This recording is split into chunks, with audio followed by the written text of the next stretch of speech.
Hey guys, very good morning. बस सही. Okay guys, let's start. You know where we are. We are on the chapter leverage. सभी करेंगे leverage के सारे फॉर्मूले को एक बार फिर से रिवाइज. दोस्तों, there are three types of leverages: DOL, DFL and what? DCL. बताएंगे दोस्तों डिग्री ऑफ लेवरेज किसकी वजह से बनता है. ऑपरेटिंग कॉस्ट शब्द को बोलने से पहले फिक्स्ड ऑपरेटिंग कॉस्ट को बोलना बहुत. अगर फिक्स्ड ऑपरेटिंग कॉस्ट ही नहीं होती तो लेवरेज जीरो हो जाता. Zero या one? Okay guys, tell me, how do we get the financial leverage? Oh, how do we get? Why do we get? Only because of the fixed. अगर हमारे जिंदगी में फिक्स्ड फाइनेंशियल कॉस्ट है इसीलिए तो मिलता है वो, राइट ना एवरीबॉडी. ओके, अगर मैं आपसे फॉर्मूला की बात कर लूं, do you remember the formula of doll? Contribution upon. और अगर मैं उसी फॉर्मूला को अगर थोड़ा सा एक्सटेंशन करता हूं तो डीएफएल भी मिल जाता है. डीएफएल का long form degree of financial leverage. दोस्तों बताएंगे क्या है वो? EBIT upon. ओके, अगर मैं थोड़े से कॉम्प्लेक्स फॉर्मूला की बात करूंगा, do you remember the complex formula for doll? Percentage change in EB upon percentage change इन. हिंदी में बोलेंगे तो कितना परसेंटेज, किस प्रमाण में हमारा ईबीआईटी बढ़ेगा अगर इतना परसेंटेज से हमारा, राइट. अगर किसी कंपनी का लेवरेज ज्यादा है वो क्या दर्शाता है? What is the impact? किसी कंपनी का लेवरेज ज्यादा है इसका अर्थ ये हो जाता है कि उस कंपनी की फिक्स्ड कॉस्ट ज्यादा है या कम है. वो कंपनी ज्यादा रिस्क लेके चल रही है, कम रिस्क लेके चल रही है. उनकी रिस्क बहुत ज्यादा हो रही है. Getting this point? या can you please tell me now DFL? DFL का थोड़ा सा complex formula percentage change in EPS upon percentage change in. सारी चीजें आपको यहां दिख सकती है. ये रहा आपके सामने एफएम रॉक्स के सारे लोग एफएम रॉक्स को खोले और एफएम रॉक्स के इस पेज को देखते हुए आपको सारे फॉर्मूला एक ही पेज पर नजर आएंगे. So you can view all the formulas only at one location. Come on everybody, check it out. सारे फॉर्मूला सिर्फ एक ही जगह. पेज नंबर कोई मुझसे पूछ रहा था, राइट? चैप्टर नंबर 2 का फर्स्ट पेज निकालो साहब. बस पहले 4 फॉर्मूलाज आपको देखना है. That's it. है एक बार देखो तो एफएम रॉक्स की बुक कैसे दिख रही है आपको. 2.2 चैप्टर 2 का स्टार्टिंग वाला पेज है. 2.1, राइट? आप सभी के पास ऐसा पेज होगा और रोज एफएम रॉक्स के ए वाले वॉल्यूम को जरूर लाना ताकि उसकी जरूरत मुझे बार बार हो सकती है. दोस्तों अगर बगैर देखिए स्क्रीन पे आपको देखना है और मुझे बताना है DCL is equal to DOL multiplied by what. ये तो आपको मालूम है. अगर फॉर्मूला को बात करें 1 to 1 कंपेयर करें तो what formula do you get? अगर मैं डीसीएल का फॉर्मूला पूछूं तो अगर दोनों को मल्टीप्लाई कर दूं तो ईबीआईटी कैंसिल हो जाएगा. हमें क्या मिलेगा? Percentage change in EPS upon percentage. Hindi में कहेंगे तो हमारे कितने प्रमाण में ईपीएस बढ़ेगा अगर एक्स प्रमाण में हमारा, राइट? अगर 1.5 हमारा अगर डीसीएल है तो उसका मतलब क्या होता है? 1.5 टाइम्स डीसीएल है मतलब क्या?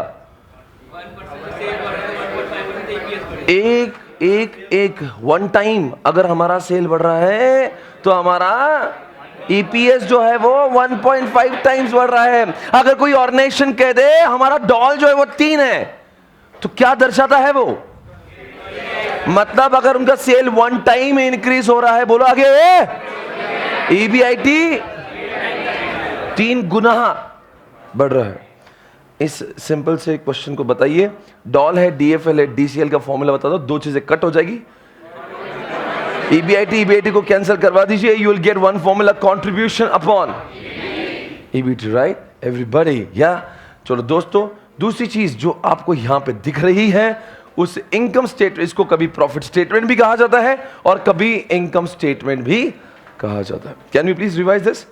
आराम से बगैर देखिए बताएंगे इसका फॉर्मेट क्या होता है. Sales minus variable cost is equal to what? Contribution minus is equal to EB minus, come on, interest मिलेगा EB minus tax, come on, E A. अच्छा, और अगर उस कंपनी में प्रेफरेंस शेयर्स ही नहीं है नहीं है, तो ईपीएस कैसे निकलेगा? Divided by number of shares. अगर उस कंपनी में प्रेफरेंस शेयर्स है तो माहौल कुछ अलग होगा, क्योंकि पहले प्रेफरेंस शेयर्स और इक्विटी शेयर्स में ही डिफरेंस है। प्रेफरेंस वालों को हमेशा मिलती है प्रेफरेंस। तो बताओ दोस्तों, इक्विटी वालों को डिविडेंड पहले मिलेगा या प्रेफरेंस वालों को? तो इसीलिए ईएटी के बाद में पहले माइनस किसको करना होगा? यहां पे दिया भी है, अरे कह दो ना प्लीज। प्रेफरेंस डिविडेंड को माइनस करना होगा, राइट एवरीबॉडी? और उसको माइनस करने के बाद में जो बचेगा वो बन जाएगा आपका डिस्ट्रीब्यूटेबल इनकम। उसके बाद में उसको नंबर ऑफ शेयर से डिवाइड करेंगे तो आपको मिल जाएगा। एवरीवन कम ऑन, सही है? अच्छा चलो ठीक है, अभी तक की सारी बातें सही हो रही। आज का विशेष दिन है। आज हम लोग आईसीआई के 2 क्वेश्चन सॉल्व करेंगे, जिसमें प्रमुख क्वेश्चन होंगे मई 2018 एज वेल एज नवंबर 2018। नवंबर मतलब अभी जो परसों के दिन, यस। और देखना होगा कि ऐसे क्वेश्चन भी आप कर पाएंगे, पर वो अभी नहीं। अभी मेरे क्वेश्चन 17, 18, 19, 17 हो गया था, 18, 19, 20 और 21, ये 4 क्वेश्चन हम लोग पहले ख़त्म करेंगे और धीरे धीरे आगे बढ़ेंगे।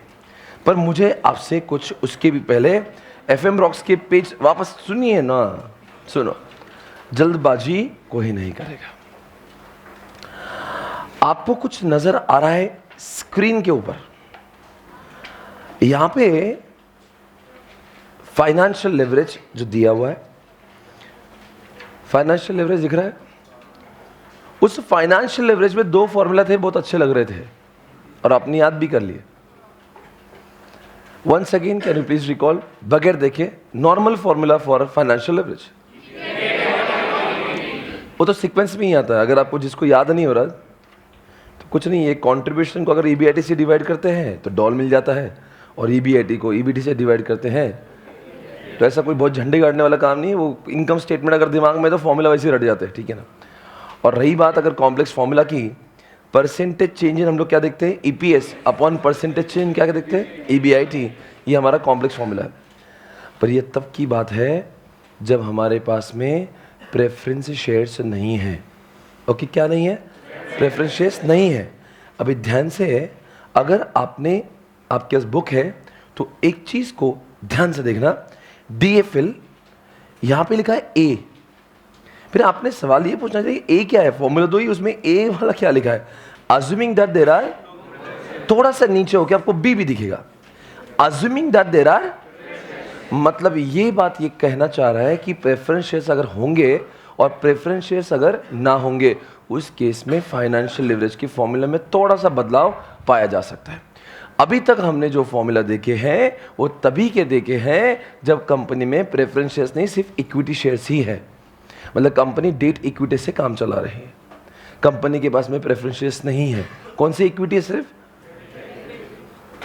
मतलब उनके पास में अपने शेयर्स है, इक्विटी शेयर्स है, प्रेफरेंस शेयर्स।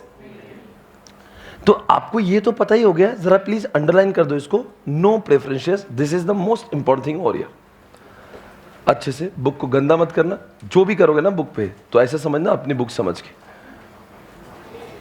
हाँ नहीं, आपकी है मतलब, तो अच्छे से करो यार, ऐसे मत, गंदा मत करना कभी भी कोई चीज़। आपको ही पढ़ना है, आपकी किताब है। और एक बात प्लीज़ बताने दो, ज़रूरी नहीं है कि हम इसी अटेम्प्ट में पास हो जाए।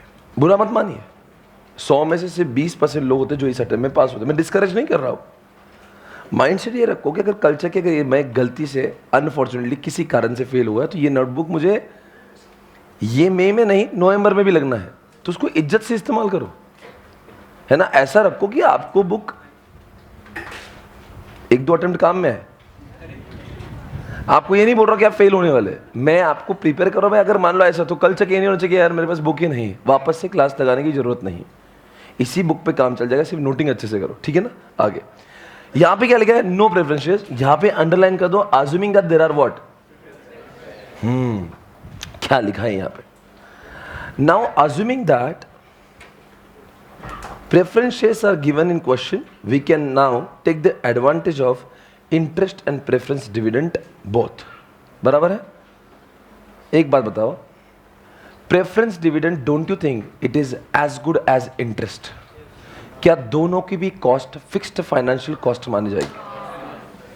अगर मैं आपको ध्यान से देखना जो बोल रहा हूँ ना, आज के पहले ही कॉन्सेप्ट के ऊपर कभी भी हमने फोकस नहीं किया आज तक। आपने जो भी किया, we always thought there is no preference shares, but question number 18 ऐसा क्वेश्चन अनोखा आने वाला है जिसमें प्रेफरेंस शेयर्स इस शब्द का प्रयोग होगा, और वो क्वेश्चन में आपको ये फॉर्मूला की जरूरत पड़ेगी जो मैं अभी पढ़ा रहा हूं। पर वो ध्यान से सुनना, वो फॉर्मूला रटना नहीं है, वो समझना डिराइव हुआ कैसे। पहली बात तो क्या है, इक्विटी का डिविडेंड ये वेरिएबल है, it is not fixed financial cost. पहली बात तो उसको बाजू में रखें। हम हमेशा एक वर्ड यूज करते हैं, फिक्स्ड फाइनेंशियल कॉस्ट। तो अगर मैं आपसे कहूं दोस्तों, preference dividend fixed financial cost है या नहीं? नहीं या है। अगर मैं इसी समय क्वेश्चन नंबर 18 की बात करूं तो आपको पॉइंट नंबर 4 में 6% प्रेफरेंस शेयर्स दिख रहा होगा। कोई मुझे बताएगा 6% क्या उसका नाम रखा गया है या 6% में कोई मतलब है? वो 6% कोई फैशन नहीं है। 6% मतलब उसके ऊपर आपको कंपलसरी 6% का डिविडेंड झक मार के देना, तुम्हारी कंपनी प्रॉफिट में हो या ना हो। Are you getting this point? Don't you think it is a fixed financial cost? It is as good as interest. बताओ, आप बताओ, इंटरेस्ट और फिक्स्ड इंटरेस्ट और प्रेफरेंस डिविडेंड में क्या समानता है? कंपनी चाहे बोलो ना, पैसे कमाए, कंपनी लॉसेस में जाए, भाड़ में जाए, ये देना इन इंटरेस्ट के अमाउंट को और प्रेफरेंस डिविडेंड के अमाउंट। ध्यान से दो ना, एक एक चीज, एक एक वर्ड इंपॉर्टेंट। प्रेफरेंस डिविडेंड को और इंटरेस्ट को हम लोग इक्विटी डिविडेंड से कंपेयर नहीं कर सकते। Tell me why? Equity dividend is not compulsory to give. वो दे भी सकते हैं, नहीं दे सकते, कितना देंगे वो भी डिसाइडेड नहीं है। तो बताओ बच्चों, जिस कंपनी का फिक्स्ड फाइनेंशियल कॉस्ट ज्यादा है उस कंपनी का फाइनेंशियल लेवरेज ज्यादा आएगा, कम आएगा? क्यों ज्यादा आएगा? मतलब कंपनी चाहे कुछ करे ना करे, उनको उतना, मतलब कंपनी रिस्क ज्यादा ले रही, क्या कर रही? कल चल के कंपनी ने सेल्स किया ही नहीं, तभी भी कंपनी को वो फाइनेंशियल कॉस्ट उठाना है। मतलब झक मार के कंपनी को हमेशा यही दिमाग में रखना कि वो ज्यादा से ज्यादा सेल करे, तभी जाके उनका ये फाइनेंशियल कॉस्ट रिकवर होने में मदद होगी। वरना अगर मान लीजिए आजकल के बिल्डर्स जो पूना के हैं, उनकी लग गई only because of financial leverage. Market में रिसेशन आ गए, एक। दूसरी बात, नोटबंदी हो गई, आम जनता के पास पैसा नहीं। तीसरी बात, लग गया अपना जीएसटी। इसके चक्कर में, जीएसटी के चक्कर में फ्लैट के रेट हो गए ज्यादा। नोटबंदी की वजह से लोगों का ब्लैक मनी चल रहा नहीं, क्योंकि आप 80% 90% फ्लैट का पैसा किस में मांग रहे? व्हाइट में मांग रहे। अब मान लो मेरे पास 5 करोड़ पर पूरा ब्लैक में है, वो फ्लैट खरीदने की बहुत इच्छा है, तमन्ना है, फिर भी मैं खरीद नहीं सकता बिकॉज मेरे पास ब्लैक का नोट है, व्हाइट नहीं। तो फ्लैट का डिमांड दिन ब दिन, अरे बोलो ना भाई, कम हो रहा है। जो बिल्डर्स ने हजारों फ्लैट की स्कीम बनाकर रखी थी, वो बिकने का नाम नहीं ले रही है। अब मुझे बताओ, सेल्स नहीं है, पर फिर भी क्या उस बिल्डर ने जो ब्याज से पैसे लिए हैं, बैंक से लोन लिया है, कि उसका इंटरेस्ट चुकाना ही है, चुकाना ही है। वो मीटर चालू है, उसमें रुकावट नहीं। बताओ, लेवरेज बढ़ गया कि कम हो गया? इसीलिए आपको ये समझना जरूरी है, फाइनेंशियल लेवरेज जितना ज्यादा होगा, वो कंपनी बहुत बुरी मौत मर सकती, डीएस के जैसे हो सकता है, अगर उनका सेल ठिकाने पे ना हो। इसलिए जो कंपनी फाइनेंशियल लेवरेज ज्यादा क्रिएट करती है, उनका हमेशा फोकस मार्केटिंग पे ज्यादा होता है। जितना मार्केटिंग होगा उतना सेल्स ज्यादा होगा। Are you getting this point? This is understand the practical. आजकल की पूना के बिल्डर को फाइनेंशियल लेवरेज समझा ही नहीं, और नहीं समझा वजह क्या थी?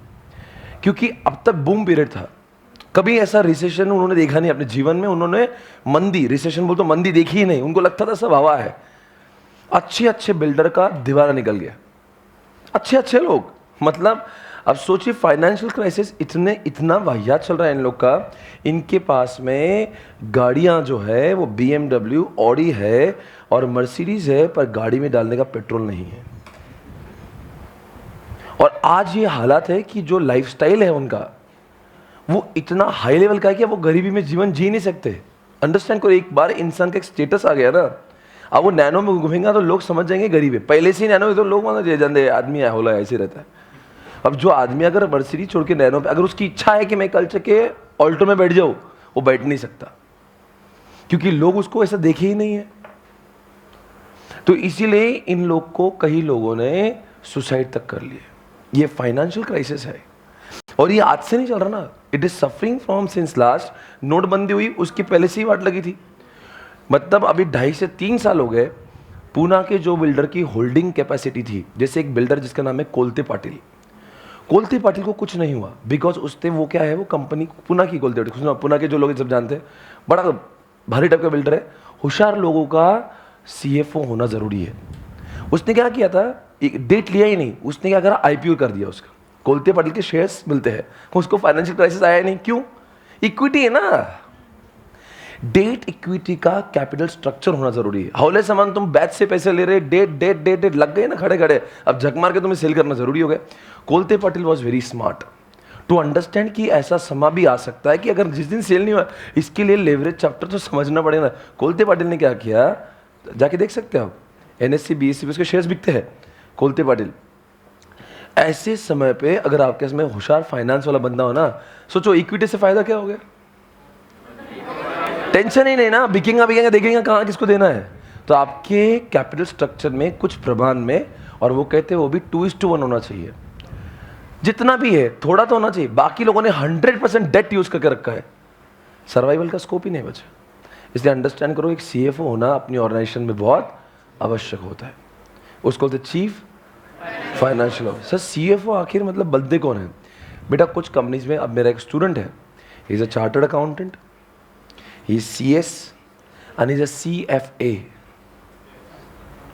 CFA 3 डिग्री है वो, and he is working with one of my friend, यहाँ पे पूना में एक सारथी बिल्डर बोल के, शेंडे उनका सरनेम है, नीलेश शेंडे। ये मेरे दोस्त है, नीलेश शेंडे, योगेश शेंडे। ये है धुलिया के लोग, पूना में कई सालों से बसे हुए, और इनको ये प्रॉब्लम चल रही थी, they were not able to manage their finance. 3-4 भाइयों का मिलकर LLP पार्टनरशिप फर्म है। सारथी के 28 स्कीम्स पूना में चल रहे हैं सारथी नाम से। एक देखो, आप सिंहगढ़ रोड पे जाते हो ना, एक बड़ा सा स्कीम दिखता है राइट साइड में, जो लोग सिंहगढ़ रोड पे रहते हैं, बड़े बड़े लोग हैं, पर अगेन हर बार मिलता टेंशन में। 200 करोड़ का लोन ले रखा है, जब भी देखो परेशान, जब भी देखो, मतलब क्या काम का तुम्हारे घर में, तुम जो बोलो गाड़ी है, मतलब मर्सिडीज BMW ऐसा लगा हुआ है, हाई प्रोफाइल लोग हैं, पर हमेशा टेंशन में, और टेंशन में फिर इंसान का दिमाग चलता नहीं हमेशा। मतलब क्या काम का तुम्हारा पैसा, जब तुम्हें दिल को सुकून नहीं है, तुम पैसे वाले बहुत है, हमेशा टेंशन क्या, अरे यार अभी इंटरेस्ट का टाइम आने वाला है, इंटरेस्ट कहाँ से, मतलब हर महीने की 5 तारीख उसके लिए 3 तारीख से सरदर्द है कि मैं अभी इंटरेस्ट का जुगाड़ कहाँ से करूंगा। पैसे वाले बहुत है, हजारों करोड़ की स्टेट है, हाथ में पैसा नहीं, कैश नहीं, लिक्विडिटी नहीं है। फाइनेंस को मैनेज करने के लिए धंधों में होशियार लोग तो चाहिए, साथ साथ में फाइनेंस को समझने वाला बंदा अपने सा प्रोफेशनल चाहिए। ये लेवरेज चैप्टर आम जनता के दिमाग के परे है, ये तो हम ही हैं जो समझ पा रहे हो क्या बोल रहा है। आम जनता पढ़ेगा लेवरेज ज़्यादा है, उसको उसके बाद नहीं पता उसका इंटरप्रिटेशन क्या है, हम उसके बियॉन्ड जाके सोचते अच्छा है लेवरेज ज़्यादा मतलब इसकी लग सकती है। हम शब्दों के बियॉन्ड जानने लोग प्रोफेशनल्स है। तो इसीलिए इस बंदे का रिकमेंडेशन मैंने उसको किया, जो CA है, जो CS है, and he was working with other company, तो आई रिकमेंडेड हिम, अच्छा CFO करो। उसकी पहले CFO ही नहीं, वो आपस में भाई लोग डिसाइड करते थे कितना पैसा उठाना है, ट्रेडिशनल बिल्कुल फैमिली बिजनेस है ना। फिर कोई भाई बोल रहा है इससे ले लेता मैं, वो बोल रहा फिर भाई बैंक से ले लेता, वो बैंक को मैं फ़ोन लगाता, ये सब हो गया अनस्ट्रक्चर्ड काम। इन्होंने क्या किया, फिर उस बंदे को रखा, वो बंदा इतना स्ट्रिक्ट बिहेव करता है, और बंदे की जो तनख्वाह है it is more than 35 lakh rupees. 3rd year CA पास होने का 3rd ईयर चल रहा है, he is gaining 35 lakh rupees per annum. बहुत बड़ी बात होती है, बिग 4 में भी जाएंगे तो इतनी सैलरी नहीं होती। पर उसके आने के बाद में वो बोलता है कि we have seen lot of difference. अब उनको 1 लाख रुपए भी विड्रॉ करना है तो CFO का साइन लगता तब जाके पैसे, मतलब खुद की बाप की कम नहीं है, 1 लाख रुपए खर्च नहीं कर सकते। उसको नीलेश को पार्टी देना तो CFO को फोन लगता, पार्टी दूं क्या भाई मैं, क्योंकि बिजनेस से विड्रॉ करना है ना तुम्हें, it is not your personal amount. Come on understand करें, एक बिजनेस का फंड होता है, एक तुम्हारा पर्सनल में तो जीरो है। अब रही बिजनेस से निकालने की बात है तो you have to take the permission, उसकी साइन होती है, मतलब मालिक बन गया CFO, अर्थात इट इज अ डिसिप्लिन। इसको बोलते फाइनेंशियल डिसिप्लिन। कोई भी आ रहा है, कितने भी खर्च कर रहा है, पार्टी दे दे रहे, पार्टी में जा रहे, होश नहीं, कितने के लाखों खर्च हो रहे, there should be some limit. अभी फाइनेंशियल क्राइसिस है, आपको ये बजट है, इसके ऊपर खर्चा नहीं करना है, करना नहीं, एडवर्टीजमेंट में इतने खर्चा करना है, ये सब होता है फाइनेंशियल डिसिप्लिन जो ये सब्जेक्ट सिखा रहा है। अंडरस्टैंड करो, इस सब्जेक्ट की महिमा बहुत अपरंपार है। DSK भी बन सकते हो, वरना आप कोलते पाटिल भी बन सकते हो, आपको डिसाइड करना आपको बनना क्या है। और अच्छा कभी काम कर जाओगे तो आप सभी लोग जो दिल्ली के आसपास जो लोग रहते हैं उनको पता है DLF नाम की भी कोई चीज़ है। हरियाणा में गुड़गांव एक जगह है, उस गुड़गांव का नाम अगर डीएलएफ भी रख देंगे तो चलेगा। सही बोल रहा हूँ साहब? पूरा डीएलएफ। ये देखो बंदा कहाँ था, हरियाणा बराबर गुड़गांव। मैं गया था अभी, वो एक हाईटेक सिटी बनाया ना, वो कुछ IT company, cyber city. You और कोई है हरियाणा से इधर से? आपने देखे ना गुड़गांव की जगह? इनको पूछिए, कभी जीवन में अवसर मिले तो गुड़गांव जरूर विजिट करना। आपको लगेगा मैं इंडिया में हूँ ही नहीं। You will feel you will not in India, you will in Singapore. आपको ऐसा फील होगा ये बिल्डिंग कहाँ से आ गई, इतनी टॉल बिल्डिंग। और उसने क्या किया, वो पूरा बिल्डर नहीं है, वो डेवलपर है। बिल्डर वो होते हैं जो बिल्डिंग्स बनाते हैं, डेवलपर वो होते हैं जो एरियाज को डेवलप करते हैं। फिर उसमें मॉल भी उन्होंने लाया, होटल्स भी उन्होंने लाए। उनका दिमाग था कि ये हजारों एकड़ की जमीन में कौन सी जगह पे क्या रास्ता आएगा, कहाँ पे मॉल आएगा, वो डेवलपर्स के। आपको समझता है, कई लोग developer, we are the developers, और कुछ लोग बोलते we are the builders. Builder छपरी होता है, एक बिल्डिंग बना के उसको कुछ मतलब नहीं रास्ते है कि नहीं है। शहर के डेवलपर वो होते हैं जिसको शहर के हिसाब से वो उस चीज़ को आपने देखा इन दिनों में खराड़ी में जो डेवलपमेंट हुआ है, हैव यू सीन खराड़ी? अगर जाओगे, अगर किसी को अवसर मिला तो जाए ना, वहाँ पे आपको समझाएगा पंचशील ने कैसा डेवलपमेंट किया है। आपको फील आता है यार क्या जगह पे आया हुआ है, तो रास्ते एंड ऑल दैट। तो ट्राई टू अंडरस्टैंड दोस्तों। वो डीएलएफ के बारे में बोल रहा था, डीएलएफ के शेयर्स बाजार में है आज। डीएलएफ जो है वो इतनी फाइनेंशियल क्राइसिस में बिल्कुल भी नहीं है, बिकॉज डीएलएफ जो है ये इक्विटी है, ये एक लिस्टेड कंपनी है, इसके शेयर्स बिकते हैं। तो उनको समझता अक्ल है कि कितना फाइनेंशियल लेवरेज लेना है। Are you able to understand? अरे बोल दो भाई। तो उसी तरह से हमें समझना। चलाओ, आपको प्रैक्टिकल समझने की बात थी। अब इस कंपनी जो, एक मिनट सिर्फ सुन लेना ध्यान से। क्वेश्चन नंबर 18 के समय मैंने चर्चा क्यों की? कुछ लोग होते हैं अभी एक कंपनी है, मैं आपको क्वेश्चन अभी तक पढ़ा नहीं, सिर्फ वो प्लान 1 2 3 4 है। 4 टाइप के अलग अलग प्लान से। पहले वाले प्लान में पूरा इक्विटी ले लिया, फिर वो दूसरी कंपनी बोलती नहीं इक्विटी इतना नहीं, 40,000 मल्टीप्लाइड बाय 10 का मतलब 4 लाख का इक्विटी लेंगे और बाकी सब डेट लेंगे। तीसरे वाले बोल रहे हैं 3 लाख का इक्विटी लेंगे। अरे उनको 6 लाख चाहिए थे रे, तो पहले वाला 6 लाख पूरा इक्विटी कर रहा है, दूसरे वाला 4 लाख और 2 लाख कर रहा है, तीसरे वाला 3 लाख कर रहा है, चौथे वाला क्या बोल रहा है डेट लूंगा ही नहीं, मैं इक्विटी लूंगा और प्रेफरेंस लूंगा। तो दिस आर द 4 कॉम्बिनेशंस। अब आपको बताना पड़ेगा, डीएस के सारे एग्जाम्पल से आपको दिमाग में बत्ती जली होगी कि हर एक कंपनी का अलग अलग रवैया होता है। अब Kolte Patil debt equity combo चलता है, डीएस के पूरा डेट चलता है, डीएलएफ कॉम्बो चलता है। तो आपको समझना होगा ये अलग अलग टाइप के 4 बिल्डर्स हैं जिन्होंने अलग अलग टाइप से पैसे, सबको 6-6 लाख मिले हैं, पर सबने अलग अलग तरीके से 6 लाख अवेलेबल करवाया है। ये सॉल्व मुझे करना है, पर उसके पहले मुझे ये पेज को समझाना आवश्यक है जो मैं यहां पे हूं। आओ इधर, इसमें क्या लिखा है ध्यान से देखिए। डिग्री ऑफ फाइनेंशियल लेवरेज, अपना फॉर्मूला क्या था? EBIT upon EBT. Regular formula क्या है? EBIT upon. यहां पे क्या किया? ईबीआईटी अपॉन ईबीटी ही है। कुछ लोगों को समझाओ, इसकी आंखों में ईबीटी दिख रहा होगा। अब मैं ईबीआईटी माइनस इंटरेस्ट करूं क्या और ईबीटी करूं क्या, इट विल रिमेन सेम। तो यहां तक तो मुझे दर्द नहीं हुआ। तो ईबीआईटी अपॉन ईबीटी अभी भी है, समझे क्या नहीं समझे? It is as good as EBT, इसमें कोई शक नहीं है। परिवर्तन यह हुआ है, इसमें इन्होंने माइनस कर दिया preferential dividend. Tell me, equity का डिविडेंड माइनस क्यों नहीं हुआ? वो वेरिएबल है, वो फिक्स नहीं है। क्लियर है? फाइनेंशियल क्राइसिस आएंगे तो हम देंगे भी नहीं, तो वो बर्डन नहीं है, इसलिए वो रिस्क नहीं है। तो इसलिए इसमें अंदर घुसेड़ना मत। वो क्लियर है? वो डाउट होगा तो आगे समझेगा नहीं। इक्विटी माइनस नहीं कर रहा, वो समझ रहा क्यों? क्या वो बर्डन है क्या देना जरूरी? क्या देना, जब बचेगा तो देंगे, नहीं बचेगा तो नहीं देंगे, उसमें कोई मेरे को टेंशन नहीं देगा। पर प्रेफरेंस अवश्य देना होगा। अब जरा प्रेफरेंस डिविडेंड को देखो, पर उसमें भी एक दर्द हो गया। अगर मान लो इस तरह की, अगर मैं क्वेश्चन नंबर 4 की बात करूं, जो अभी हमारे क्वेश्चन नंबर 18 का हिस्सा है, जहां पे आपको 6% प्रेफरेंस शेयर्स दिया हुआ है। अब बताओ ये 6% प्रेफरेंस शेयर्स है, 6% प्रेफरेंस शेयर्स है, तो बोल रहा है इसका 6% नको लिखो, इसको 1 - t करो। से क्या बोल रहा है? 1 - t करो, टैक्स। अभी यहां पे tax is playing very important role. Tell me why?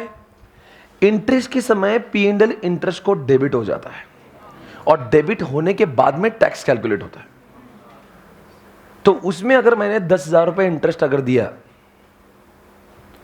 और 30% का टैक्स है, तो कोई कहता है वो 10,000 इंटरेस्ट है, पर मैं कहता हूँ 7,000 रुपये ही गए, बिकॉज 10,000 रुपये पे करने से 30% मेरा टैक्स कम लगा। चलो मैं 2 एग्जाम्पल लेता हूं, 10,000 रुपये इंटरेस्ट और 10,000 रुपये प्रेफरेंस डिविडेंड। सुनो मेरी बात, कौन सा महंगा है? सो दोनों में भी 10-10 जा रहे हैं। मूर्ख नालायक लोग समझ नहीं पाएंगे। आग लगना चाहिए बॉडी में अगर समझ नहीं आ रहा तो। और स्पेशली जो टैक्स के बच्चे, पूरा इनकम टैक्स पढ़ लिया आपने, अगर ये नहीं आ रहा तो मतलब आपको कुछ नहीं आ रहा है। एक बार वापस से सोचिए मैं क्या बोल रहा हूँ। P&L के डेबिट में एक बार में इंटरेस्ट लिखेंगे, पर जब मैं प्रेफरेंस डिविडेंड दूंगा ना, केस नंबर 2 में P&L के डेबिट में कुछ लिख नहीं पाऊंगा। वो तो dividend is the part of, it is an appropriation to the profit. Everybody getting this point? So that's why you do not get the tax benefit. कहां पे टैक्स बेनिफिट नहीं प्राप्त होता है? मतलब अगर मैं आपके सामने यहां पे दोनों चीजें लिख रहा हूं, ध्यान से सुनना, 2 चीजें मैं अब आसपास में 2 चीजें लिखता हूं। हाँ, हमारे पास में एक ऑप्शन है प्रेफरेंस डिविडेंड लिया है, और एक ऑप्शन है हमने क्या लिया है, ये है P&L अकाउंट, ये भी P&L अकाउंट। दोनों की कमाई 1-1 लाख रुपए। हाँ, इधर भी 1 लाख रुपए, इधर भी। इस केस में हमने इंटरेस्ट लिया 10,000 रुपए लिख दिया। पता हो बच्चों प्रॉफिट कितना है?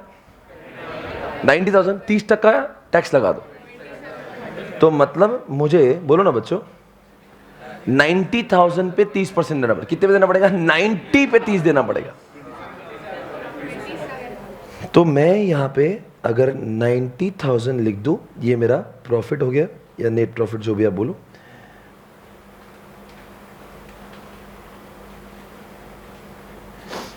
और टैक्स कितना लगेगा साहब मुझे? 90,000 का 30%। ये वो केस है जहां पे हमने इंटरेस्ट लिया हुआ है, मतलब बोरोइंग की डेट से। ये वो केस है हमने बोरोइंग की डेट से नहीं, बोरोइंग की प्रेफरेंशियल से। यहां पे आपको पीडी देना पड़ेगा, प्रेफरेंशियल डिविडेंड। इंटरेस्ट के नाम पे यहां पे अमाउंट आएंगी 0, और ये आपका प्रॉफिट हो जाएगा पूरे 1 लाख रुपए। समझदारों को भनक लग गई होंगी क्या बोल रहे थे कब से। अब बताओ, इस केस में टैक्स तो 1 लाख पे देना पड़ेगा, तो मेरा 30,000 रुपए का टैक्स चला गया, अर्थात मेरा नुकसान हुआ है। गवर्नमेंट जो 27 में खुश थी, मेरे मस्ती की वजह से मुझे कितना देना पड़ा? अरे बोलो ना भाई। तो मतलब मुझे कितना एक्स्ट्रा टैक्स देना पड़ा है फिर?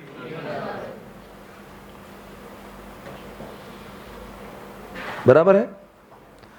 इधर ध्यान से सुनिएगा प्लीज। तो बताओ बच्चों, इस केस में प्लीज सुनिए ना, प्लीज सुनिए। इस केस में मेरा खर्चा कितना हुआ, पर उसकी वजह से मुझे कितना टैक्स कम पे करना पड़ा? बराबर है? तो इसका मतलब यहां पे भले ही वो 10,000 जा रहे हैं, पर मेरी आंखों से देखो 7,000 ही जा रहे हैं। यहां पे 10 जा रहे हैं तो वो 10 कब जाते हैं मालूम है? ये टैक्स तो 30,000 जाएगा, वो बाद में एप्रोप्रिएशन में आएगा तो 10 के 10 ही रहेंगे।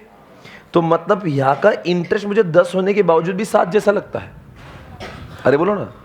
और यहाँ का जो प्रेफरेंशियल डिविडेंड है वो मुझे 10 के 10 जैसा ही लगता है, क्योंकि इसके सिर्फ टैक्स बेनिफिट मिला नहीं मुझे। तो बताओ बच्चों, अगर मैं फाइनेंशियल प्लानर हूं तो मुझे कहां पे ज्यादा टैक्स एडवांटेज मिलता है? बराबर है एवरीबॉडी? एकदम कोई शक सवाल नहीं। अब मुझे उल्टा बताओ, 10,000 रुपए जो मेरे जा रहे हैं प्रेफरेंशियल डिविडेंड के, वो कब जाके माइनस होंगे? टैक्स पे करने के पहले के बाद? तो मतलब मेरा टैक्स हो गया 30,000 रुपए। Is it okay? मेरा टैक्स हो गया, कितना हो गया टैक्स मेरा? अब मुझे इसके बाद में देना है पीडी। कितना आएगा भाई पीडी? अरे बोल रहे नहीं? Okay, exact okay. तो मतलब 10,000 रुपए, 10,000 रुपए दिख रहा है मुझे, इसकी वजह से मेरा टैक्स टू सेव। पर यहां पे इंटरेस्ट की वजह से क्या हुआ, जो 30,000 टैक्स देना पड़ रहा था अल्टीमेटली मैं 27,000 दे गया। तो मतलब मुझे 10,000 जब दे रहा हूं मैं, तो मुझे 10,000 नहीं लग रहे, मुझे कितना फील हो रहा है, मैं 7 दे रहा हूं। अरे बोल दो भाई। पर जब मैं प्रेफरेंस डिविडेंड जब 10 दे रहा हूं, तो मुझे कोई टैक्स बेनिफिट नहीं मिल रहा है, इसलिए मुझे 10 जैसे ही लग रहे हैं। इतनी बात की समझे तो मैं आगे बढ़ता हूं। आपको नहीं लगता ये 10,000 रुपए अगर काश इंटरेस्ट होते तो मुझे टैक्स बेनिफिट मिल जाता? Everyone, are you getting this? समझ में आ रहा है क्या? हाँ जी, बराबर है। तो अगर मैं प्रेफरेंशियल डिविडेंड 10,000 दे रहा हूं, मेरे शब्दों को ध्यान से सुनना, तो कहते हैं आपको ऐसा फील होना चाहिए कि आपने इंटरेस्ट, कैल्सी देना भाई, कैल्सी मेरे साथ में, और मैं यहां पे कुछ कर रहा हूं, 10,000 ले रहा हूं। यहां पे इन्होंने 10,000 लिया सभी ने। सोचो 10,000 प्रेफरेंशियल डिविडेंड दे रहा हूं मैं, तो वो कितने रुपए के इंटरेस्ट के समान है?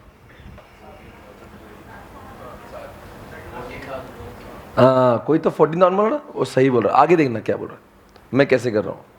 10,000 ये वो रकम है, अगर मान लीजिए 10,000 रुपए इंटरेस्ट होता तो, अरे सुनो भाई, 10,000 रुपए इंटरेस्ट होता, वो भी आफ्टर डिडक्शन ऑफ टैक्स। नहीं समझ रहे? After deduction of tax. अभी तो आप क्या सोच रहे हो, 10 माइनस 3 7,000। मैं बोल रहा हूं अगर ये पोस्ट टैक्स अगर 10,000 होता, पोस्ट टैक्स अगर इंटरेस्ट, मैं लिखता हूं यहां पे, पोस्ट टैक्स अगर इंटरेस्ट मेरा 10,000 होता, तो प्री टैक्स मेरा इंटरेस्ट कितना होता? तो ये 10,000 वो होता जो टैक्स का बेनिफिट मिलने के बाद का है। तो मतलब मेरा प्री टैक्स कितना हो जाता? उसको कैसे निकालते हैं? पोस्ट टैक्स मतलब ये 10,000 जो अमाउंट है, ये टैक्स को डिडक्ट करने के बाद आई हुई, मतलब ये 70% है। 10,000 डिवाइडेड बाई 0.7, ये आता है आपका 14,285। समझ में आ रहा है? अगर पोस्ट टैक्स इंटरेस्ट है 10,000, तो एक्चुअली P&L में डेबिट कितना हुआ होगा? हाँ, फिर P&L में डेबिट मतलब अगर ऐसा हुआ होगा तो इसमें P&L कैसे बनेगा?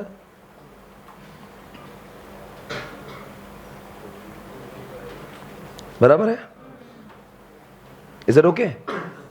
माइनस करूंगा कितने? 85,714, ये आपका 1,00,000 और ये 1,00,000 हो जाएगा, राइट है? पर ये दुनिया की नजर में 14,285 है, मेरी आंखों से देखो 10,000 ही है, क्योंकि इसको लिखने की वजह से मुझे उतना कम टैक्स पे करना पड़ा। नहीं समझ में आ रहा है? तो मेरा इंटरेस्ट कितना गया वैसे? 14,285 गया, पर उसकी वजह से मुझे उतने प्रपोर्शन में टैक्स कम पे करना पड़ा। तो मैं कहता हूं मेरा इंटरेस्ट जो है वो इतना नहीं है, वो केवल 10,000 है। ऐसा बोल सकता हूं क्या मैं? अरे कुछ बोलो यार। पर सोचो, ये जो चीज है प्रेफरेंशियल डिविडेंड में मुमकिन नहीं है, क्योंकि प्रेफरेंशियल डिविडेंड में मैं P&L के डेबिट में नहीं लिख रहा हूं। तो मतलब प्रेफरेंशियल डिविडेंड अगर 10,000 है तो हमेशा पोस्ट टैक्स ही होता है क्या? वो P&L के डेबिट में आता है? तो प्रेफरेंशियल डिविडेंड अगर 10,000 है तो बताइए वो प्री टैक्स कितना होगा? अगर मान लीजिए इमेजिन कर लीजिए अगर वो टैक्स बेनिफिट जैसा होता तो कितना होता? 14,000। बिल्कुल सही बोल रहे हैं, 14,000। इसीलिए जब माइनस करते हैं ना तो हमारा सिलेबस बोलता है कि सर उसको ऐसा कंसिडर करिए, PD -1 माइनस टैक्स। समझा आप क्यों? क्योंकि इंटरेस्ट को आपने इंटरेस्ट ही लिखा, पर PD को 1 माइनस T लिखा because you could not get the tax benefit. वापस से एक बार आएगा वो, जब क्वेश्चन ऑन आएगा तो आप समझेंगे, पर और एक बार मैं और दोहराता हूं मैं क्या बोल रहा हूं। बताओ बच्चों, इंटरेस्ट को इंटरेस्ट जैसा ही लिखा, पर PD को PD जैसा लिखूंगा तो नहीं चलेगा, बिकॉज PD में हमें क्या मिलता है, क्या नहीं मिलता? Tax benefit. इसलिए वो PD बहुत महंगा होता है। चलो इस क्वेश्चन में देखेंगे, अगर आपको समझ आए तो मुझे बताना। 6% हमारा क्या है? प्रेफरेंशियल। कैलसी लीजिए हाथ में, और क्या बोल रहे हैं कि कंपनी को 6 लाख निकालना थे। देखो ऊपर लिखा है 6 लाख। कितने चाहिए कंपनी को?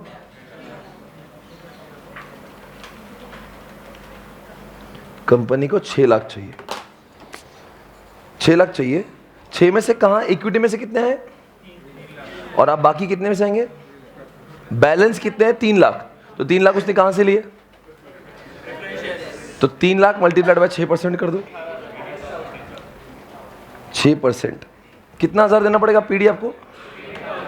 हाँ जी, 18,000। सोचिए अगर आप यही पैसे अगर इंटरेस्ट के होते तो बोलो ना, और पोस्ट टैक्स अगर आपको 18,000 देना पड़ा होता तो बताओ आपके इंटरेस्ट में कितने माइनस होते? सोचो यही अगर मैं हटा के, प्रेफरेंस हटा के लिख देता कि आपने डेट लिया है और आप उनके हाथ में दे रहे हो, किसके? ये जो जिसने आपको लेंड किया है, उसमें कितना दे रहे हो? 18,000 दे रहे हो। उसमें कितना दे रहे हो? 18,000 दे रहे हो। कब की बात बोल रहा हूं? नहीं मतलब 18,000 रुपए का पोस्ट टैक्स की बात कर रहा हूं। तो बताएंगे कितने पैसे दे रहे हैं हम लोग उसको? 18,000 अपॉन कितना? यहाँ पे टैक्स परसेंट कितना दिया हुआ है? इधर देख लेते तो मुझे कहाँ लिखा? 40%। यहाँ पे 40 लिखा है। तो डिवाइड बाय कितना होगा? डिवाइड बाय 0.6 होगा, तो 30,000। तो आपकी P&L में अगर ये चीजें अगर डेबिट हो जाती तो 30,000 रुपए डेबिट होती। अगर आपने, अरे बोलो ना, इंटरेस्ट लिया होता तो। समझ गए? अगर सोचिए ना, इमेजिन करिए अभी, सपोज हटा दो इसको और सोचो 30,000 रुपए अगर P&L के डेबिट में हुआ होता तो हम लोग क्या बोलते? एक्चुअल में खर्चा कितना हुआ है? अरे कब से वही बोल रहा हूं मैं। P&L के डेबिट में अगर मैं 30,000 लिख दूं और 40% टैक्स है, तो 30,000 के लिखने से आपको उतना टैक्स तो बचेगा ना, 40%। तो आपके एक्चुअल में हाथ में से जा रहे कितने? 30,000 जा रहे कि 18 जा रहे? 18 जा रहे, क्योंकि आपको 40% टैक्स उसके 30,000 के ऊपर कम भरना पड़ेगा। तो अगर आप किसी को कितना टैक्स दे रहे हो, किसी को कितना इंटरेस्ट दे रहे हो, ध्यान से देखिए जरा, ये बहुत क्रिटिकल पॉइंट है, इतना समझ लेना। क्योंकि अक्सर क्या होता है, मैं अगर यहां से सिर्फ पीडी लिखता ना, पीडी, तो किसी को कोई डाउट ही नहीं था। दर्द कहां पे चालू हुआ? 1 - T से। पर कुछ लोग समझ गए होंगे उसके 1 - T इसलिए कर रहे बिकॉज उसको टैक्स बेनिफिट बेचारे को नहीं मिल रहा। तो पीडी जब कोई 18,000 दे रहा तो 18 नहीं दे रहा, वो 30 दे रहा। वही समझाने के लिए उतना कार्यक्रम करना पड़ रहा है मुझे। वो 18 है पर 18 नहीं, वो 30 जैसे दिख रहे। जा रहे 18 पर जा रहे 30, क्योंकि यू आर नॉट गेटिंग। अगर सोचो, अगर सोचिए ना, अगर मैं किसी को इंटरेस्ट 18,000 दे रहा, 30,000 दे रहा हूं ना, तो 30,000 नहीं होते, वो कितने होते हैं? 18,000। देखो कैसे हम लोग क्या कर रहे हैं, प्रेफरेंशियल डिविडेंड को इंटरेस्ट जैसा अज्यूम कर रहे हैं। किसके साथ अज्यूम कर रहे हैं? हाँ जी। अब बताओ यहां पे अगर मेरा 1 लाख इनकम है, सुन के लो, आपने कितना पीडी दिया वहां पे? 18 दिया। वो 18 किसके जैसे लगते हैं? अब ऐसा वो 30 जैसे लगते कि नहीं लगते? देखो अगर मान लो यहाँ पे 30,000 रुपये क्या होता हमारा, तो कितना देते आप टैक्स? 70 पे देते 40%, तो कितना हो जाता है? 28,000। बराबर है? कोई शक सवाल इसमें? बराबर है? और अगर मान लीजिए आप जो है 1 लाख रुपए, समझ में आया कि टैक्स कितना दे रहे आप? और यहां पे अगर इंटरेस्ट ही नहीं होता तो कितना देते आप? इंटरेस्ट अगर होता ही नहीं और पूरा प्रेफरेंस डिविडेंड ले तो टैक्स कितना देंगे आप? तो इसका मतलब क्या हुआ? तो आपका टैक्स में कितना मुनाफा हो रहा है बिकॉज ऑफ इंटरेस्ट। और ये 12,000 कहां पे नहीं मिल रहा है आपको? इसलिए पीडी का जो 18,000 है वो 30,000 लिखने का। अब मैंने बहुत अलग तरीके से समझाने की कोशिश की, और अगर आप मुझे पूछेंगे सर लॉजिक क्या है, तो लॉजिक इतना ही है, प्रेफरेंशियल डिविडेंड पे क्या नहीं मिलता। समझ में आ रहा है? ओके। तो ईबीआईटी में जैसा इंटरेस्ट माइनस हो रहा है, आप मुझे तो इंटरेस्ट में 1 - T क्यों नहीं किया? चलो मेरा अब सवाल है, इसका जवाब दिया ना, देख कॉन्सेप्ट आपको समझ में आ रहा है। यहां पे इंटरेस्ट को फ्लैट क्यों लिखा? फिर उसको टैक्स बेनिफिट ऑलरेडी मिल चुका है। समझ में आ रहा है? इसको नहीं मिला है।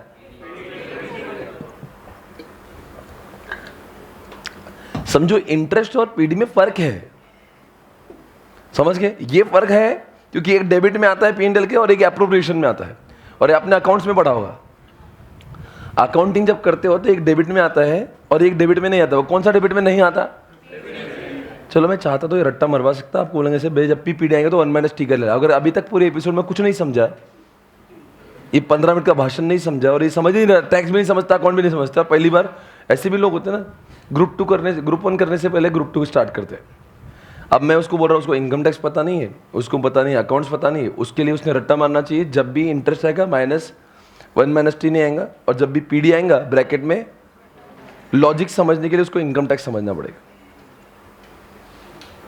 जिसको कुछ नहीं समझा उसने क्या समझने का, EBIT minus interest minus PD bracket में 1 - t। और लॉजिक की बात करेंगे तो लॉजिक यही है, इंटरेस्ट P&L के डेबिट में आता है, इसलिए ऑलरेडी वो टैक्स का बेनिफिट ले चुका है। पीडी टैक्स के बेनिफिट में नहीं आता, इसलिए उसको टैक्स के बेनिफिट में लाना पड़ेगा। दोनों को एक लेवल पे लाकर आपको एक्चुअल में देखना पड़ता है। जब कोई 18,000 पीडी कहता है तो आपका 18,000 नहीं जाता, वो 30,000 रुपये जाते हैं, तो इसलिए 30,000 माइनस करते हैं। ठीक है ना। तो क्वेश्चन जब आएगा अपने, जब प्लान 4 आएगा, तब आप 18 माइनस करोगे या 30 माइनस करोगे। तो अगर आप वहाँ पे 30 कर दिए तो आपका आंसर सही है, 18 करेंगे तो आपका आंसर गलत आ जाएगा। यही समझाने के लिए किया गया है, ये सब है। जिसको नहीं समझा रट्टा मार, कोई प्रॉब्लम नहीं है, फॉर्मूला रट लो, ये फॉर्मूला विल रिमेन सेम। मतलब ये फॉर्मूला में एक ही फॉर्मूला है, आपको याद रखना है, जब भी पीडी आएंगे तो ये यूज़ करना है। पर कहीं ना कहीं मुझे पढ़ाते समय वो मैं एक्सेप्ट नहीं कर सकता, जाओ बच्चों रट्टा मारो, क्योंकि वो सही नहीं है। You should, when you doing something, you should know the logic behind it, कि इसको क्यों। अभी आपके मन में अकेले में सवाल आएगा, चलो इंटरेस्ट में क्यों 1 - t नहीं है, बिकॉज इंटरेस्ट वो बेनिफिट ले रहा है, इस सावले को बेनिफिट नहीं मिल रहा है, इसलिए 18 भी जाता है तो 30 जैसा लगता है। सोचो अगर इंटरेस्ट 18,000 होते तो मैं क्या करता, तो इंटरेस्ट को 18 के 18 ही लिखता, बिकॉज वैसे भी उसको टैक्स बेनिफिट मिलने वाला है, वो ऑटोमेटिक मिलने वाला है उसको। Point of view note. अगर कुछ शक है तो मुझे रोक दीजिए, और नहीं शक है तो मुझे आगे बढ़ने दीजिए। क्वेश्चन नंबर 18 मेरा इंतजार कर रहा है, right. Can you just please tell me the formula of this, come on everybody once again. EBIT है नीचे, वैसे आप EBIT अपॉन EBT मैंने क्यों नहीं लिखा था मालूम है, क्योंकि मुझे I wanted to make you compare between interest and PD. मैं चाहता तो EBIT upon EBT minus PD bracket में 1 - t करता direct without writing interest, because मैं अगर ये नहीं लिखता, सोचो ना, मैंने ये, अब आपको समझाऊंगा, अगर आप टीचर होते तो आपको भी यही करना पड़ा। कैसे, माइनस इंटरेस्ट अगर नहीं करता है और डायरेक्ट आपको EBT देता, तो I would not have been able to compare between interest and PD. Since because I wrote here interest, I could tell you कि यहाँ पे 1 - t नहीं हो रहा है बेटा, पर यहाँ पे हो रहा है बेटा। तो now you are able to see the change between interest and what, the PD, and you can see the difference, and that will remember you for ever. अब बताओ एग्जामिनेशन में भी आप ऐसे लिखना तो आपको एकदम आराम से समझेगा। EBIT अपॉन EBIT लिखो, minus interest minus PD bracket में 1 - t। एक बार वापस से सभी लोग फॉर्मूला को दोहराएं, EBIT upon EBIT minus t करो, माइनस EBIT माइनस इंटरेस्ट किया, माइनस पीडी करेंगे, ब्रैकेट में 1 - t करेंगे। वो 1 - t का मतलब क्या समझता है, 1 मतलब 1, टैक्स रेट 40% तो 0.40 माइनस हो जाएंगे, तो बचेगा 0.6। अगर 1 - t मतलब 0.30% टैक्स है, तो उसको 30% नहीं लिखने का, 0.30 लिखने का, क्योंकि इधर आप 1 लिख रहे हो, नहीं तो फिर इधर 100% लिखो, उधर 30% लिखो। Since you are writing here 1, you can not write 30%, तो क्या करना, 1 माइनस 0.30, तो इट विल बिकम व्हाट, 0.7। समझ गया ना क्या करना है। चलो आओ बच्चों, क्वेश्चन नंबर 18 प्लीज दीजिए, लिखिए, write on guys, question number 18, come on everybody, check it out, please write on, hurry up, come on everybody now, please write on question number 18, और लिख दो आप पेज नंबर 3.14। हमारे मॉड्यूल का page number है 3.14।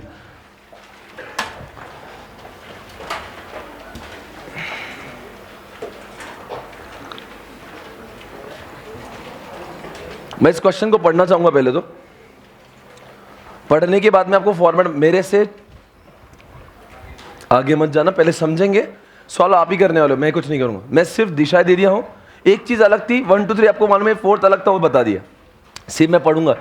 Let's read together, are you there, come on everybody, let's read it together. Okay, Delta Limited currently has an equity share of कितना, कितने share है उसमें, 1 लाख इक्विटी शेयर है उनके, उसमें करंटली अभी भी है, ऑलरेडी है, ऑलरेडी है, ऑलरेडी है, ऑलरेडी है, 1 लाख है क्या शेयर से, और कितने रुपए के, 10 लाख के, इसमें कोई शक नहीं है। आगे, the company is going through a major expansion plan, अब कंपनी एक्सपेंशन करना है, required to raise funds to tune 6 lakh, 6 lakh पाने के लिए कंपनी ने 4 प्लान्स का ऑप्शंस, नहीं चारों में से 4 नहीं करेंगे ना, एंड नहीं, 24 लाख नहीं चाहिए उनको, मतलब कोई तो एक करेंगे ना, पर वो कब करेंगे जब अपन उनको ज्ञान देंगे। तो अपन कौन बन गए एनालिस्ट, अपन कौन बन गए CFO।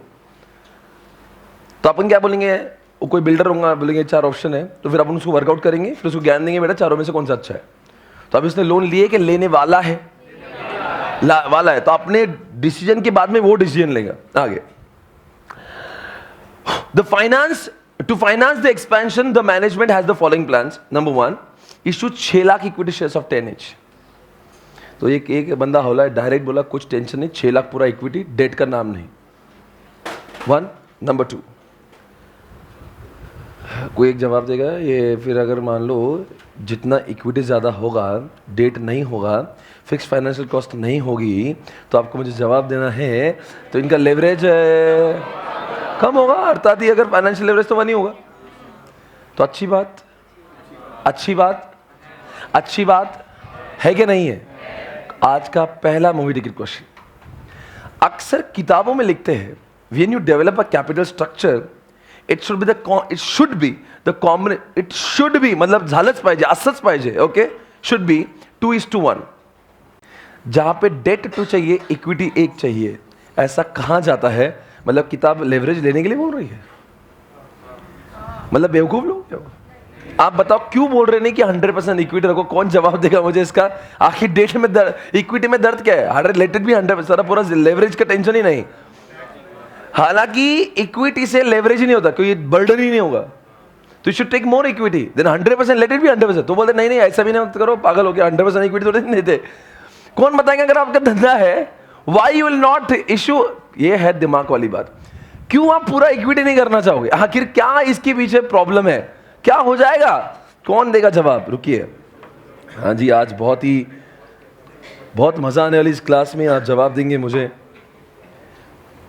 बोलो भाई बोलो, कौन जवाब दे सकता है? हाँ बेटा आप खड़े हो जाइए। मिस्टर मेरठ, क्या नाम है जी आपका?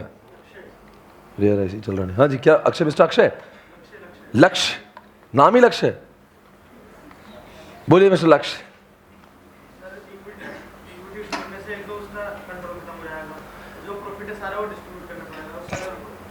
सही बोल रहा है।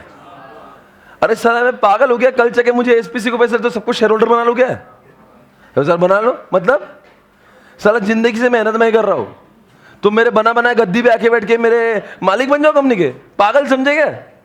मतलब चुन 1-2 साल के लिए मुझे पैसे लग रहे हैं तो मैं इक्विटी इशू करके आपको मेरे एसपीसी का ओनर बना दूं? पागल झंडू बाम हो गया मैं। ट्राई टू अंडरस्टैंड, मैं बेवकूफ नहीं है, मैं डेट लेके 1-2 साल में कमा के वापस दे दूंगा, ओनर आज भी मैं रहूंगा। मतलब तुम यही कर लो, मतलब मैं सबको इक्विटी बना दूं, मतलब इसीलिए तो फिर हर कंपनी इक्विटी इशू करते थी। सही बोल रहा है ना? प्रॉफिट में क्यों शेयर? इक्विटी बन गए तो तुम मेरे ओनर बन गए, तो मतलब मेरे इतने सालों का जो बनाया बनाया बेस है, मैं तुमको चंद पैसों के लिए तुम्हें अपना ओनर बना दूं? देखो भाई, हमें जरूरत थी, हमने थोड़ा बहुत इशू कर लेते हैं, वरना कोई कंपनी जिंदगी में डेट ही नहीं उठाती।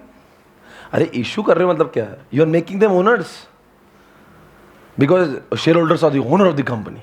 बट डेट में क्या होता है? और मेरे बीच में आके दखलंदाजी, भाई तेरी औकात में रही, इंटरेस्ट लेन भाग गया। अब वो शेयर होल्डर बन गया ना तो जनरल मीटिंग में बैठेगा।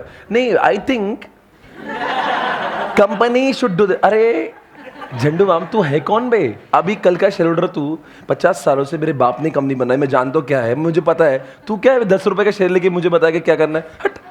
पर अगर वो कैसा है, कंपनी लॉ है, आप ऐसा नहीं बोल सकते once they are the share holder they are the बाप ऑफ द कंपनी।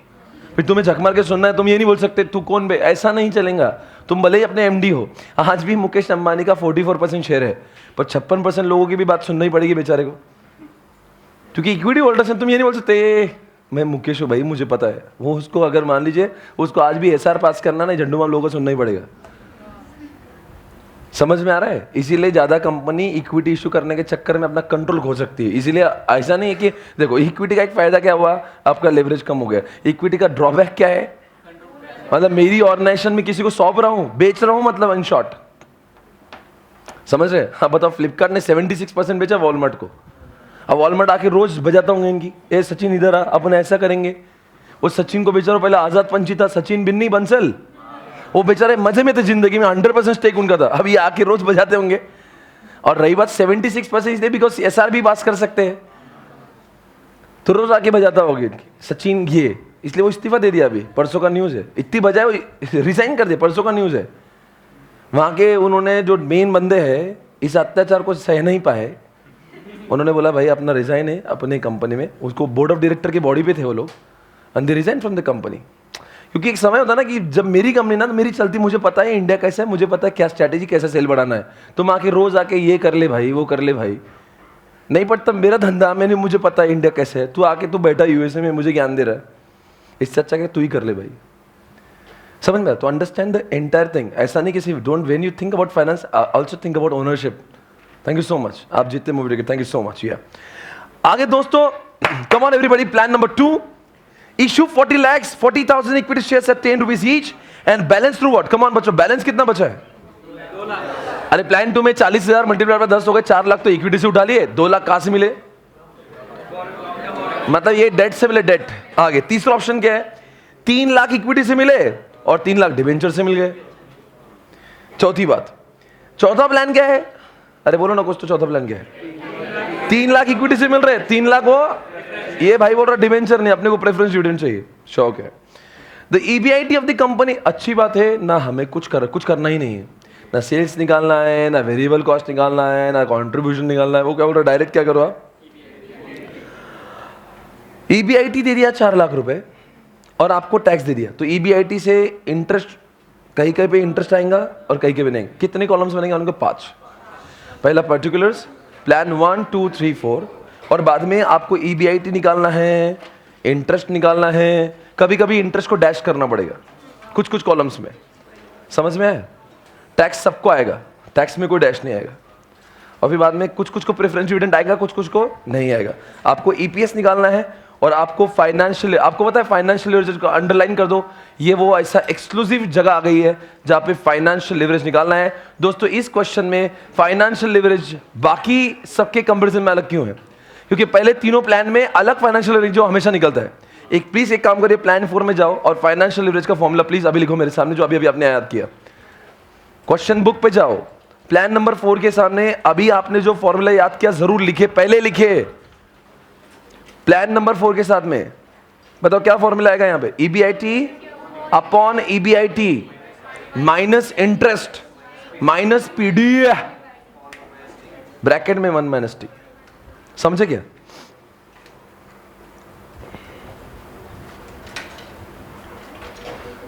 आपका समय शुरू होता है। ईबीआईटी दिया रे, वो सेल्स वगैरह मत निकालना, सेल्स वेरिएबल कॉस्ट की जरूरत नहीं, कंट्रीब्यूशन जरूरत नहीं है।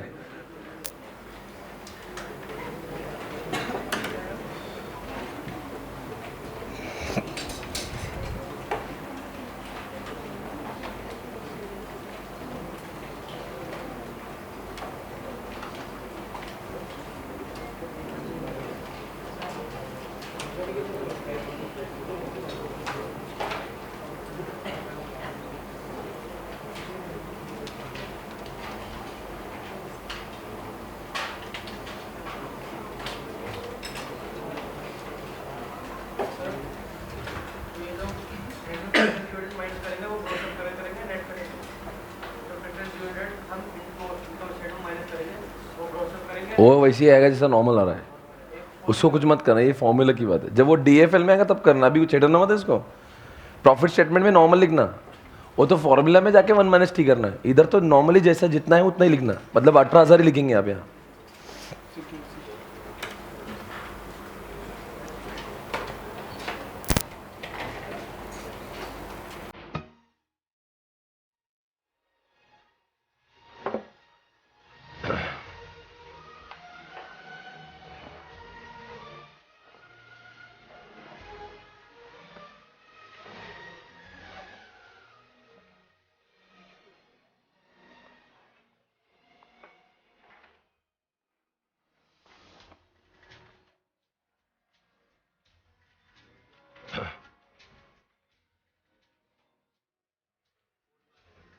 नहीं आ रहा है?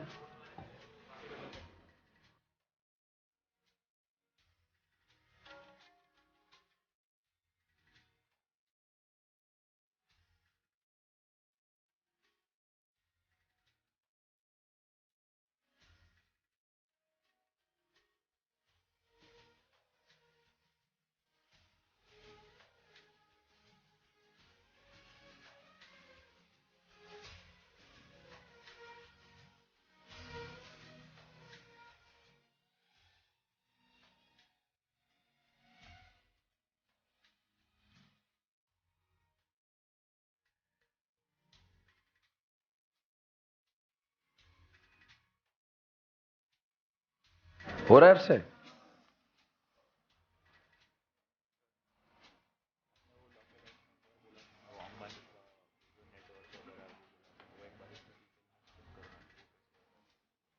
उसका नेटवर्क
तक पहुंचे आप लोग?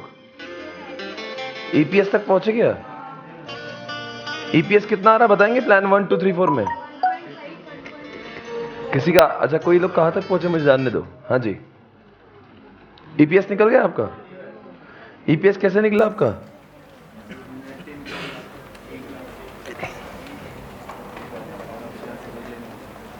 ईपीएस निकालने से पहले प्रेफरेंस माइनस होगा या बाद में? पहले माइनस होगा ना। देखो, जो बचेगा वो इक्विटी को जाएगा। तो पहले माइनस क्या होगा? इंटरेस्ट।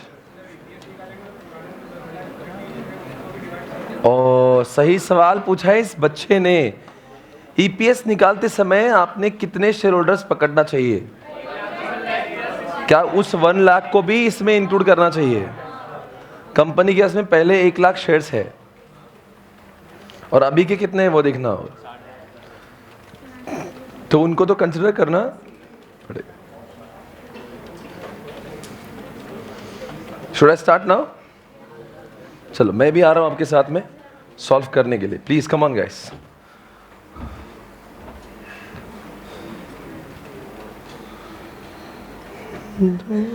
पहले का कारवा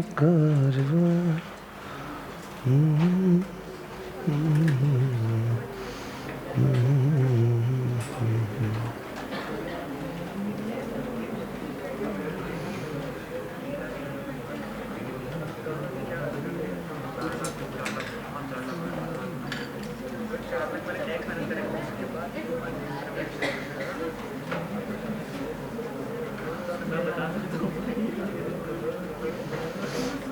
बच्चों, जिनका हो गया मेरे साथ में रहे, और जिनका नहीं आ रहा वो भी मेरे साथ रहे। बताएंगे दोस्तों EBIT कितना है?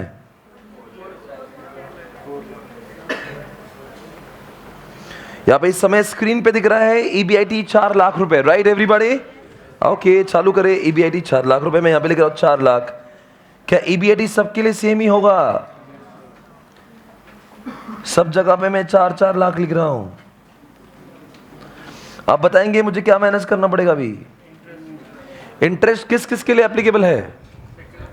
फर्स्ट वाले ने तो पूरी इक्विटी लिया था, फोर्थ वाले ने प्रेफरेंस ले लिया, तो दोनों को मैंने डैश दे दिया।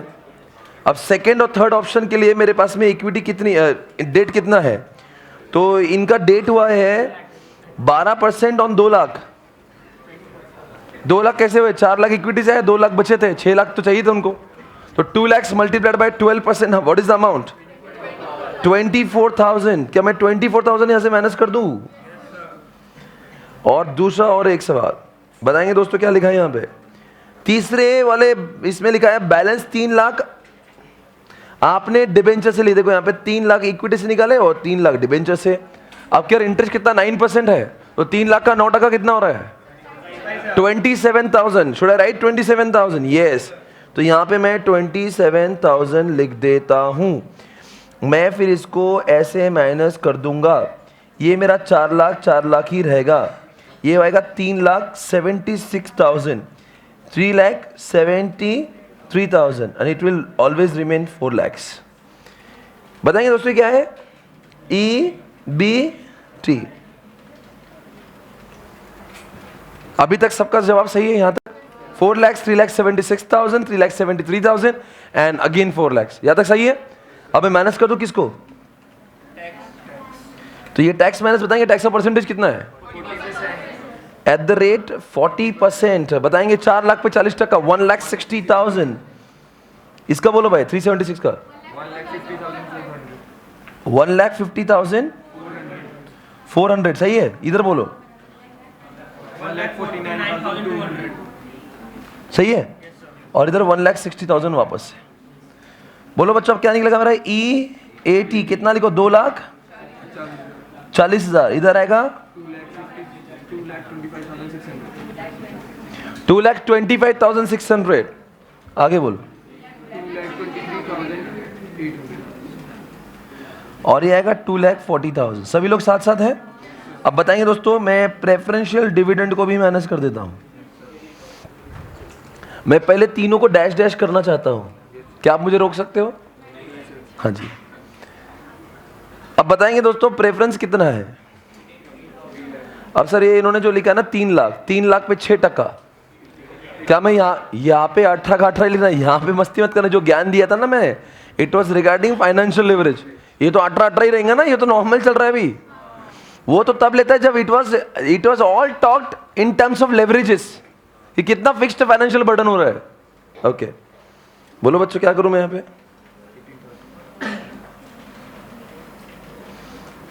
अरे कुछ तो बोलो, क्या करूं यहां पे? 2 लाख। इधर कितना लिखूं? इधर कितना लिखूं? और ये 2 लाख। अब क्या मैं EPS निकालने लायक हो गया हूं? पर मुझे नंबर ऑफ शेयर्स पता हो ना। इसमें मॉड्यूल में ऐसा भी लिखा है ऑल्टरनेटिवली अज्यूम। अल्टरनेटिवली क्या अज्यूम कर रहे हैं? क्या जो 10 लाख रुपए अपन ने पहले जो इक्विटी बोरो किया था ना, उस पे जो पैसे कमाए वो लेना ही नहीं, वो लिए नहीं है। अर्थात उन्होंने क्या किया? ऑल्टरनेटिवली है। एक काम करें, जो अपना नॉर्मल है वो सॉल्व करते, ऑल्टरनेटिवली लिखवा के दूंगा। अपने पास कितने शेयर्स है ऑलरेडी? पहले 1 लाख, सब में 1-1 लाख लिख दूंगा पहले। अब मैं नंबर ऑफ शेयर्स की बात करता हूं। 1-1 लाख तो है। अब 1 लाख को मद्देनजर रखिए, और फर्स्ट ऑप्शन में और कितने हैं? फर्स्ट ऑप्शन है सर 60,000 और ऐड हो गए, तो फर्स्ट कॉलम के नीचे 1,60,000 मेरे नंबर ऑफ शेयर्स हो जाएंगे। सही है, लिख दूं क्या? 1 लाख। सेकेंड ऑप्शन में बोलेंगे आप, सेकेंड ऑप्शन में 40,000 भी लिए, तो 1,40,000 मेरे पास में है। अरे कुछ बोलेंगे? ओके, थर्ड ऑप्शन में क्या किया? 1 लाख, और थर्ड ऑप्शन में अगेन 1,30,000। ये कौन से शेयर्स की बात कर रहे हैं? इक्विटी। ईपीएस हमेशा इक्विटी की कॉन्टेक्स्ट में निकलता है। Can you please tell me the formula of EPS? EAT जो डिस्ट्रीब्यूटेबल होता है, आगे बोलिए। ये जो बोलता है ना, इसको मैं डीआई कहता हूं, डीआई, डिस्ट्रीब्यूटेबल इनकम, जो हम लोग अब इक्विटी को देने लायक है। मतलब प्रेफरेंस मैंने पहले क्यों मैंने माइनस किया? बिकॉज प्रेफरेंस को प्रेफरेंस इक्विटी से ज्यादा मिलता है, पहले मिलता है। तो बताओ बच्चों, बस करना है। अभी ईपीएस आ गया, आपका आंसर ओवर। बोलेंगे बच्चों ईपीएस कितना है? 1.5, 1.61, ये 70 है क्या?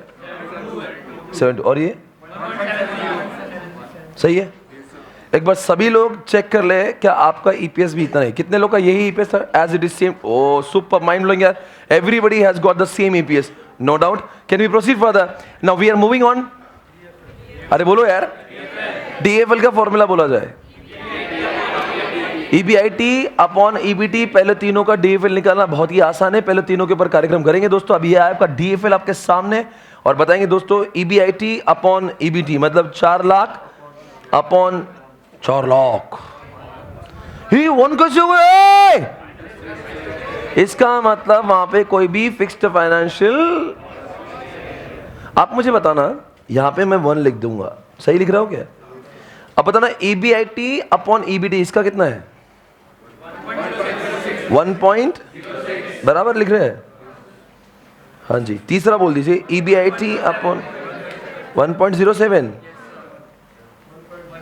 अभी ये वाला जो है ना, उसके लिए मैं फॉर्मूला लिखता हूं, ईबीआईटी, ये प्लान फॉर के लिए लिख रहा हूं मैं।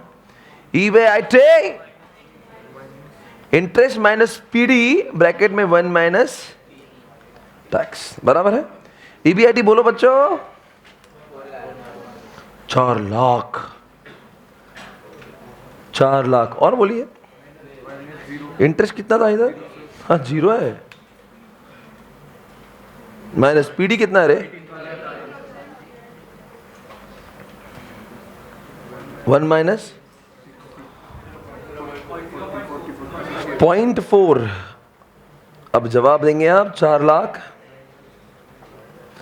माइनस 4 लाख, ये कितना है? 18,000 को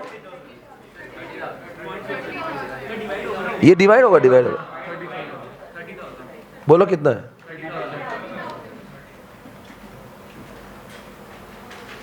सही है। अब कितना लिखो? 4 लाख 370। आंसर कितना है? 8।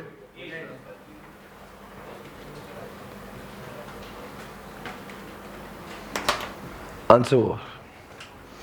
सभी लोग अपने आंसर को देखिए, कितने लोग के आंसर वैसे भी सेम थे? सेम थे, सेम थे। इधर इधर कोई भी गड़बड़ नहीं? उधर चिंटी कुछ गड़बड़ हुई थी? लास्ट वाला अब सही हो गया। ओके, सभी लोग आगे बढ़ा जाए। Welcome back guys, so we are moving on the next question. Come on guys, check it out. ये रहा आपके सामने अगला प्रश्न स्क्रीन पर। अब ये मैं आपको ले जाऊंगा किधर?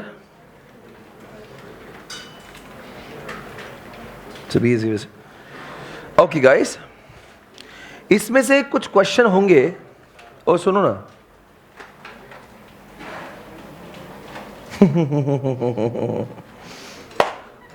अच्छा ये जो भी है इसमें तो अच्छा है सब कुछ।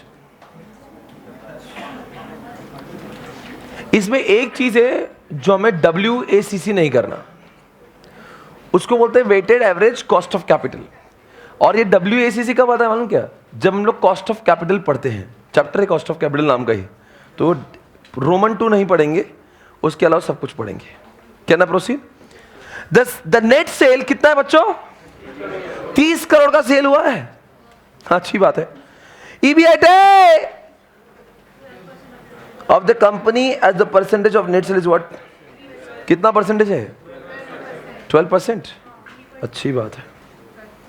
12% बोल रहा है। क्या है EBIT? 3 करोड़ 60 लाख आपका EBIT है। The capital employed is how much? 10 crore आपका, 10 crore of equity, 2 crore of cumulative preferences और डिबेंचर है आपका 6 करोड़। कैलसी लीजिए साहब, कैलसी। कितना हो गया टोटल? 10 करोड़ और 2 करोड़ और कितना? 6 करोड़। मतलब कंपनी ने पूरे पैसे निवेश कितने किए इस धंधे में? 10 करोड़ इक्विटी से लाए, 2 करोड़ प्रेफरेंस से लाए और 6 करोड़ डिबेंचर से लाए। The total amount goes to what? 18 crore. So what is the कुल amount they have invested in the business? 18 crore. Income tax कितना? 40%। आगे बढ़ेंगे, कैलकुलेट ROE। ओहो, ROE, return on equity. Sir ये रिटर्न ऑन इक्विटी कैसे निकालते? ना, रिटर्न ऑन इक्विटी एक अलग फॉर्मूला आता है इसका। आपको देखना पड़ेगा आपने कितना इक्विटी लगाया, उस इक्विटी पे आपको कितना पैसा बचा है। तो आपने इक्विटी में कितना पैसा लगाया? 10 करोड़। और कितना लगाया आपने धंधे में? इक्विटी वालों ने कितना पैसा लगाया और इक्विटी वालों को कितना पैसा बचा? That is EAT। समझ में आ रहा है? ऐसा पैसा जो किसके लिए रह गया? जो इक्विटी वालों के लिए रह गया। सुनो ना एक मिनट, ROE कॉन्सेप्ट क्या होता है? जितना पैसा शेयर होल्डर्स ने लगाया, कितना पैसा लगाया उन्होंने? 10, तो उनको कितना मिलेगा? EBIT मिलेगा क्या? क्योंकि EBIT में सब इंटरेस्ट माइनस होना बाकी है। EAT मिलेगा क्या? क्यों? यही वो EAT है जो इनके बाप का है। EBIT में से इंटरेस्ट वालों का पैसा आएगा जो बोरोवर्स है। इंटरेस्ट माइनस, इंटरेस्ट चला गया मतलब वो बोरोवर, मतलब जो डेटर्स थे हमारे वो खुश हो गए। अब EAT एक ऐसी अमाउंट है जो किसके लिए बची है? तो दैट इज व्हाट EAT, जो हमारा EAT अपॉन इक्विटी जो आता है दैट इज ROE। एवरीबॉडी? नहीं, प्रेफरेंशियल डिविडेंड होता तो। प्रेफरेंशियल डिविडेंड का है ना? तो है तो माइनस करेंगे, वो तो डिस्ट्रीब्यूटेबल इनकम आएगा। अगर है तो माइनस करेंगे। आगे बढ़ेंगे। पॉइंट नंबर 2 हमें करना नहीं है। Calculate the operating leverage of the company given the combined leverage is what? 3। आपको कंबाइंड लेवरेज 3 दिया है, आपको ऑपरेटिंग लेवरेज निकालना है। कोई बताएगा ROE कैसे निकालना है? ROE को निकालने के लिए EBIT में से क्या माइनस करना पड़ेगा? इंटरेस्ट माइनस करने के बाद में क्या होगा? वो क्या आ जाएगा? EBT आ जाएगा। फिर EBT में से क्या माइनस होगा? टैक्स रेट दिए क्या? वो भी दिया। तो अपने से EAT आ जाएगा। और EAT के बाद माइनस क्या होगा? PD, preference, normal preference minus करने का। फिर क्या बचेगा? वो डिस्ट्रीब्यूटेबल आएगा। और जितना डिस्ट्रीब्यूटेबल प्रॉफिट आएगा उसको डिवाइड बाय इक्विटी करेंगे। अरे नाम क्या लिखा है? रिटर्न। सुनो, रिटर्न ऑन इक्विटी। इक्विटीवर किती कमवले? मराठी में बोलेंगे इक्विटीवरती किती कमवले, हिंदी बोलेंगे इक्विटी इतना लगा, उस पर कितना कमाया, इक्विटी वालों ने कितना कमाया। तो इक्विटी वाले के बाप का क्या EBIT तो है नहीं, क्योंकि इंटरेस्ट जाने वाला है। इक्विटी वाले को मिलने वाला क्या है? EAT भी नहीं, बिकॉज उसमें PD जाने वाला है। तो जो PD जाने वाला जो DI रहेगा that belongs to equity holders. तो इसलिए वही अमाउंट को उतना अमाउंट पकड़ेंगे जो किसने कमाए? इक्विटी। तो वो अमाउंट अपॉन, तो इक्विटी वाले के पैसे कितने हैं? 10 करोड़। समझा क्या? एक काम करो, शांति से सोचिए, आप प्रॉफिटेबिलिटी स्टेटमेंट निकालो, PD माइनस करके आ जाओ, बाद में अपन साथ में ROE भी मिलते। जाओ करो, स्टार्ट करो। अच्छा, कॉलम्स कितने बनाएंगे अभी? पहले लिखो इनकम स्टेटमेंट,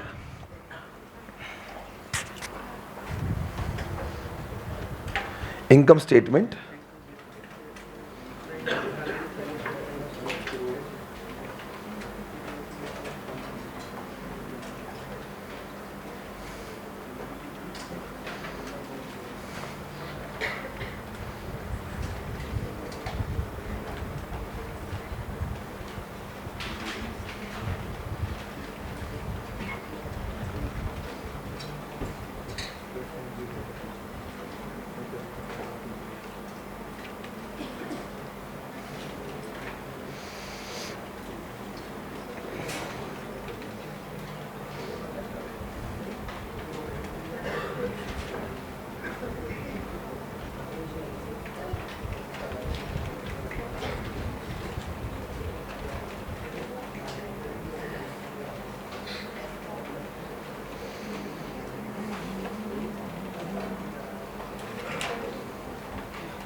क्वेश्चन देखना है? क्या बोले, कुछ प्रॉब्लम है? हाँ,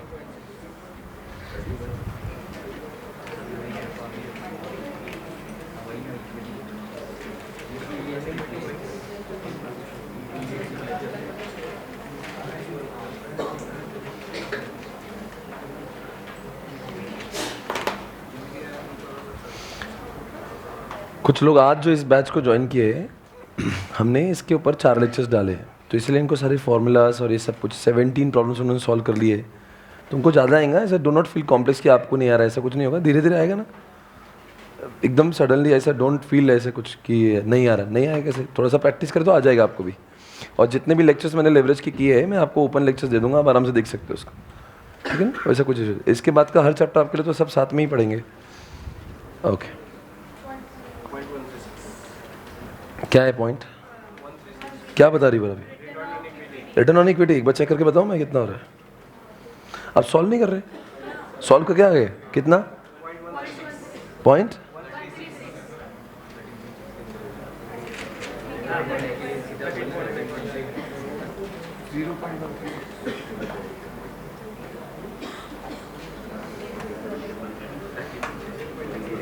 परसेंटेज में 13.6, अगर 100 से मल्टीप्लाई तो 13.6।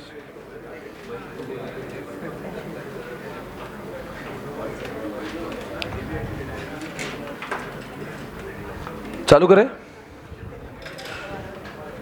प्रॉफिटेबिलिटी स्टेटमेंट सभी लोग आरओई के लिए साथ में मिले, आगे डॉल डीएफएल कुछ ना करे, पहले आरओई के लिए मिले। अरे हो गया क्या आरओई? क्या चल रहा है अभी भी? करो करो, जो करना है करो।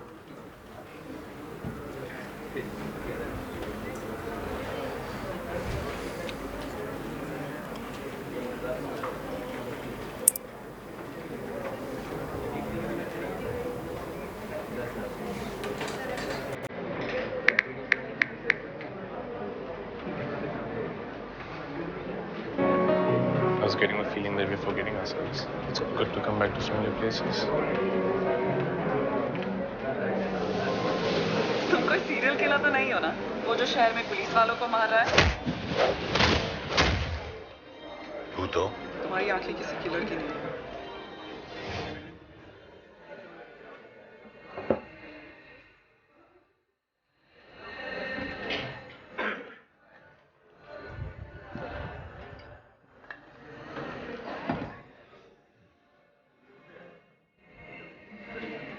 क्या है तुम्हारा? परसेंटेज में निकालो उसका। परसेंटेज करना तो 100 से मल्टीप्लाई किया जाता है बस, है ना?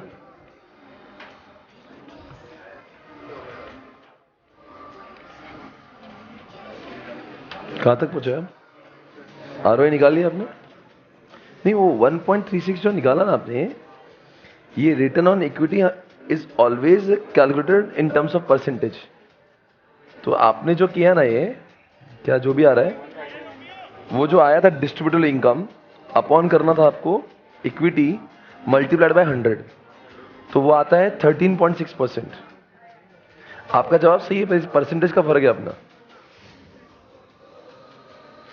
13.6 क्यों है मालूम क्या? 10 करोड़ लगाने पर उनको कितने पैसे कमाए उन्होंने? तो कुछ 1 करोड़ 36 लाख कमाए उन्होंने। आपका डिस्ट्रीब्यूटेबल इनकम 1 करोड़ 36 लाख रुपए आ गए तो आप सही हो, वरना आप गलत हो। Distributable income should be 1 crore 36 lakh. एक बार चेक करिए आपका आंसर, अगर वो है तो फिर उसके बाद में रिटर्न ऑन इक्विटी चाहे तो अपन साथ में करेंगे। Is that 1 crore 36 lakh? आया क्या?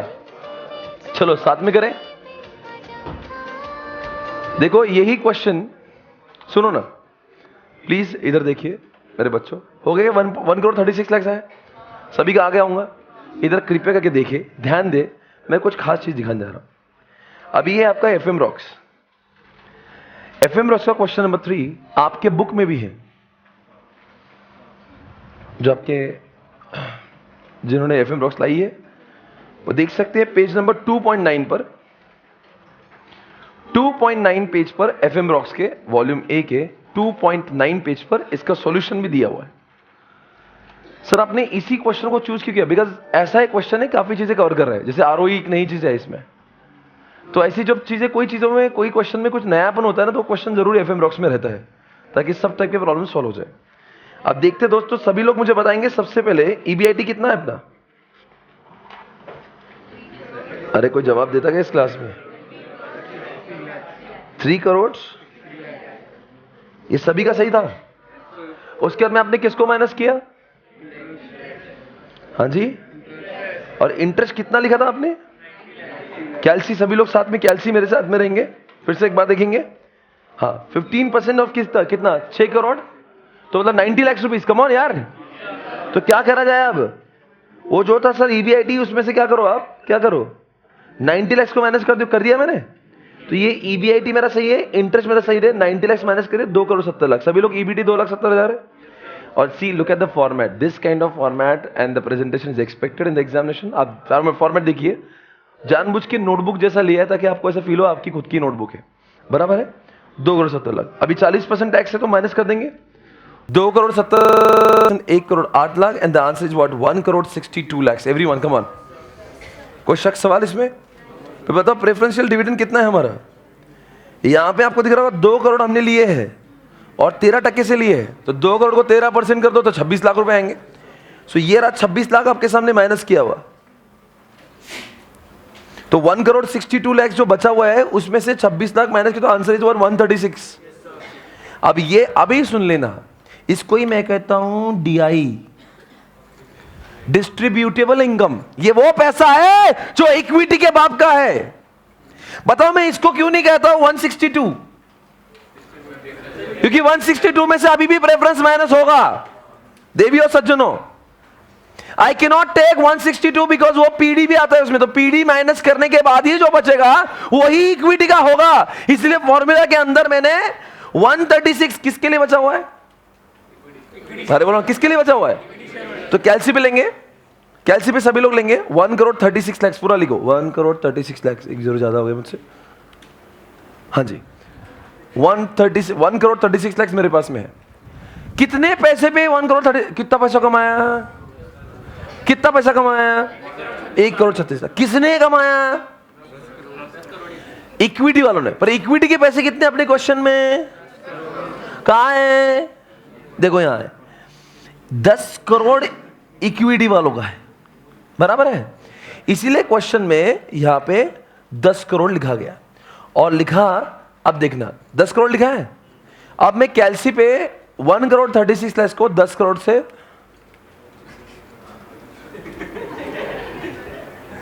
10 लाख नहीं, बिल्कुल सही, अब आ गया।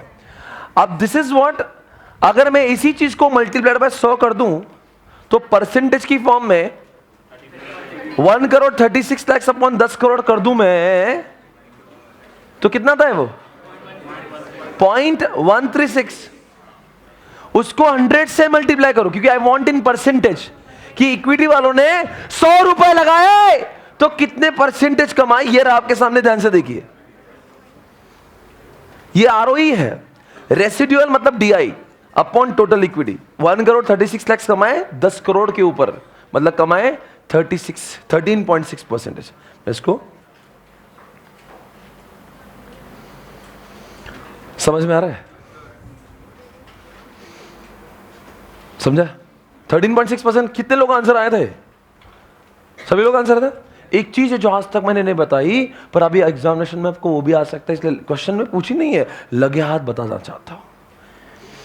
एक होता है रिटर्न ऑन इन्वेस्टमेंट। सुनना, रिटर्न ऑन इन्वेस्टमेंट ऐसा भी कैसे, उसको बोलते हैं आरओआई। मैं पहले बोला था आरओई, आरोही नहीं बेटा, आरओई। आरोही कहां से लाया तुमने? आशिकी 1 2। सुनो इधर, आरओई नहीं, आरओआई। आई मतलब इन्वेस्टमेंट। अब मुझे बताओ, इन्वेस्टमेंट मतलब क्या है? ए जयप्रकाश खड़े हो जाए, बहुत मजे लेता है। उसके शक्ल पे जाओ नको, उसके रूममेट्स कौन बैठे हैं? भोला मत समझना इसको, पता है ना बहुत चालू आदमी है। भोली सी सूरत, आंखों में मस्ती। बोल बेटा।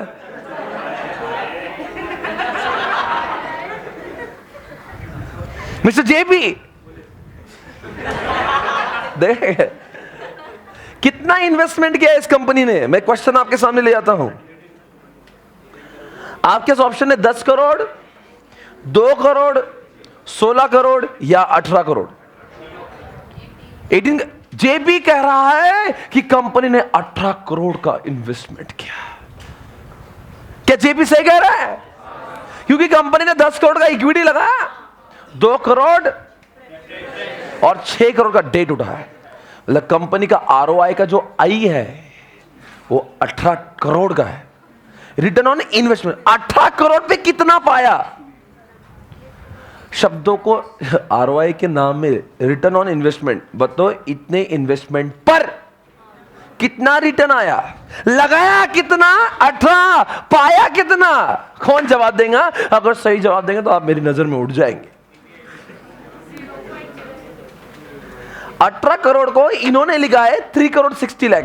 मिस्टर जेपी, आपको जवाब देना है 3 करोड़ 60 लाख ईबीआईटी क्यों लिखा? क्योंकि जब मैंने आरओई किया था ना, तब मैंने 1 करोड़ 36 लाख लिखा था। वो क्या था मालूम? क्या वो था जो इक्विटी वालों को मिलने वाला, इसलिए फिर उनका ही लिखेंगे। अब की बार इन्होंने ईबीआईटी क्यों लिखा? नहीं, फॉर्मूला रट्टा मारने वालों की ऐसी की तैसी। आपको मुझे ज्यादा है वो क्यों लिखा है? देखो, मैं तो आपको ना ईबीआईटी लिख दो रहे जब भी आया है, तो वैसा नहीं। यू शुड नो व्हाई वो ईबीआईटी क्यों लिख रहा है। यहां पे ईबी क्या बोलते उसको, डीआई क्यों नहीं लिखा? डिस्ट्रीब्यूटेबल जैसे ऊपर लिखा उधर भी लिख दो। Logic. Mister JP, I want the answer right now. JP, I am so disappointed. Not expected from you, JP. अन्ना, ये ईबीआईटी क्यों लिख रहे? कौन देगा जवाब? कौन जीतेगा ये सरताज? आज ये प्रश्न बहुत गंभीरता से लेने की जरूरत है, कोई रट्टा मारने की जरूरत नहीं है। आप बेटा खड़े हो जाइए आप। हाँ जी, क्या नाम है जो आपका? हाय कृष्णा। कृष्णा कहां से आए आप?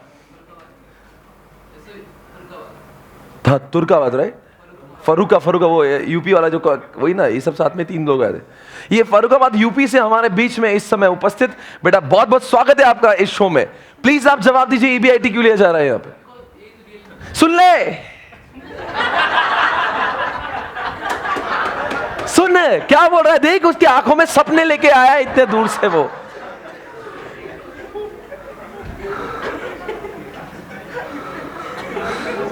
तो बोल बेटा बोल।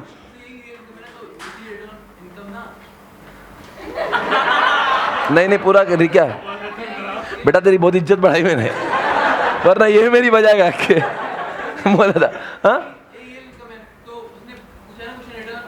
हाँ इन्वेस्टमेंट में तो इक्विटी भी है, डेट भी है और प्रेफरेंस।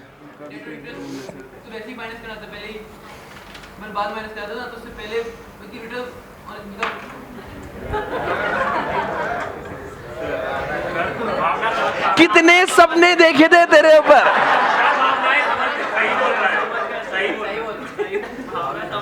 भावनाओं को समझ रहा हूं, शब्दों को नहीं। मेरे दिल पे इस समय छुरियां चल रही, छुरियां। वो देख कैसे मेरे मजे ले रहा है। उसको इतनी खुशी हुई मालूम क्या जब तूने जवाब नहीं दिया ना, उसके मजे हो गए जिंदगी के। बेटा मेरी लाज रखना अब जेपी के सामने। कौन है जो मेरी लाज रख सकता है? मेरी इज्जत, आबरू, अखंडता, एकता का सवाल है। कौन जवाब देगा? हाँ जी मिस्टर दिल्ली। वो कहां से? दिल्ली। हाँ जी खड़े हो जाए बेटा। जैसे कि मैं यहां पे लिखता हूं बेटा, आप जो कह रहे हैं ये तो इक्विटी वाला भी आ गया, इसमें डेट वाला भी आ गया और इसमें प्रेफरेंस भी वाले भी आ गए। अब बता क्या क्या बोलना चाहता है? बिल्कुल सही। कैसे? जैसे ये डेट है, डेट वालों को ये आई मिल जाएगा। टी तो अलग ही जिंदगी है उनकी, टी तो टैक्सी होता है। प्रेफरेंस वाले भी ईबीआईटी में से माइनस। ईबीआईटी का पैसा कुछ इंटरेस्ट को, कुछ पीडी को, और टैक्स तो छोड़ दो, तो प्रेफरेंस को ये जो पैसा है, ये पैसा किसके लिए कमाया गया? ईबीआईटी। ये ईबीआईटी किसके लिए कमाया गया? ताकि वो डेट वालों का इंटरेस्ट दे सके। तो तीनों मिलके क्या बोल रहे हैं? हमने तीनों ने मिलके इतना कमाया, बराबर ना? हम तीनों के लिए ये कमाया गया। अरे बोलो ना, वो छोड़ दो किसको पहले किसको बाद में। डेट वालों के लिए देखो ना, यहाँ पे इन तीनों के लिए तो ये ईबीआईटी में से पहले इंटरेस्ट चले गया, तो वो बोल रहा है ये ईबीआईटी में से इंटरेस्ट वालों को भी मिलता है, इसी में से पीडी वालों को भी मिलता है, और अल्टीमेटली बचा हुआ इक्विटी वालों को मिलता है। मतलब ये टैक्स को छोड़ दो, क्योंकि टैक्स आप ये मत लिखना कि गवर्नमेंट कोई इन्वेस्टर नहीं है। तो इन्वेस्टर के लिए कितना कमाया गया? 3 crore 60 lakhs belongs to only equity, or it belongs to equity, preference and debenture all? बोल बेटा, तीन सबका मिला के आ गया, बराबर है? सबका मिला के सब, एवरीवन। कोई शक सवाल? किसी को भी नहीं। दोस्तों देखो ना, आपको फॉर्मूला क्लियर हो गया? Thank you so much. दोस्तों बताओ, EBIT upon, come on everybody. तो ईबीआईटी कितना? 3 करोड़। और कितने करोड़ पे? मतलब 18 करोड़ की इन्वेस्टमेंट पे सबके लिए कंपनी ने 36 करोड़ 60 लाख कमाए। तो मैं करूंगा, अगर कैलसी पे 360 अपॉन 1800 कर दूंगा, तो मेरे पास में 0.2 आएगा। मतलब 20% पैसा कमाती है। अरे वही सर ना, 18 करोड़ पे 3 करोड़ 60 लाख कमाए, मतलब 20% कमाई हुई इनकी। अगर सब इन्वेस्टर के पॉइंट ऑफ व्यू से सोचा तो। ये लिखेंगे आपने? प्लीज लिख दीजिए, प्लीज। आपके बुक में ROI लिख दीजिए, और ROE को और ROI को अलग से स्टार मार्क करो, कलर दो, क्योंकि ऐसा अद्भुत चीज है जो पहले हमने देखा नहीं। आज 3 चीजें नई आई हमारे जीवन में। एक प्रेफरेंस वाली आई, एक ROI आया, एक ROE आया।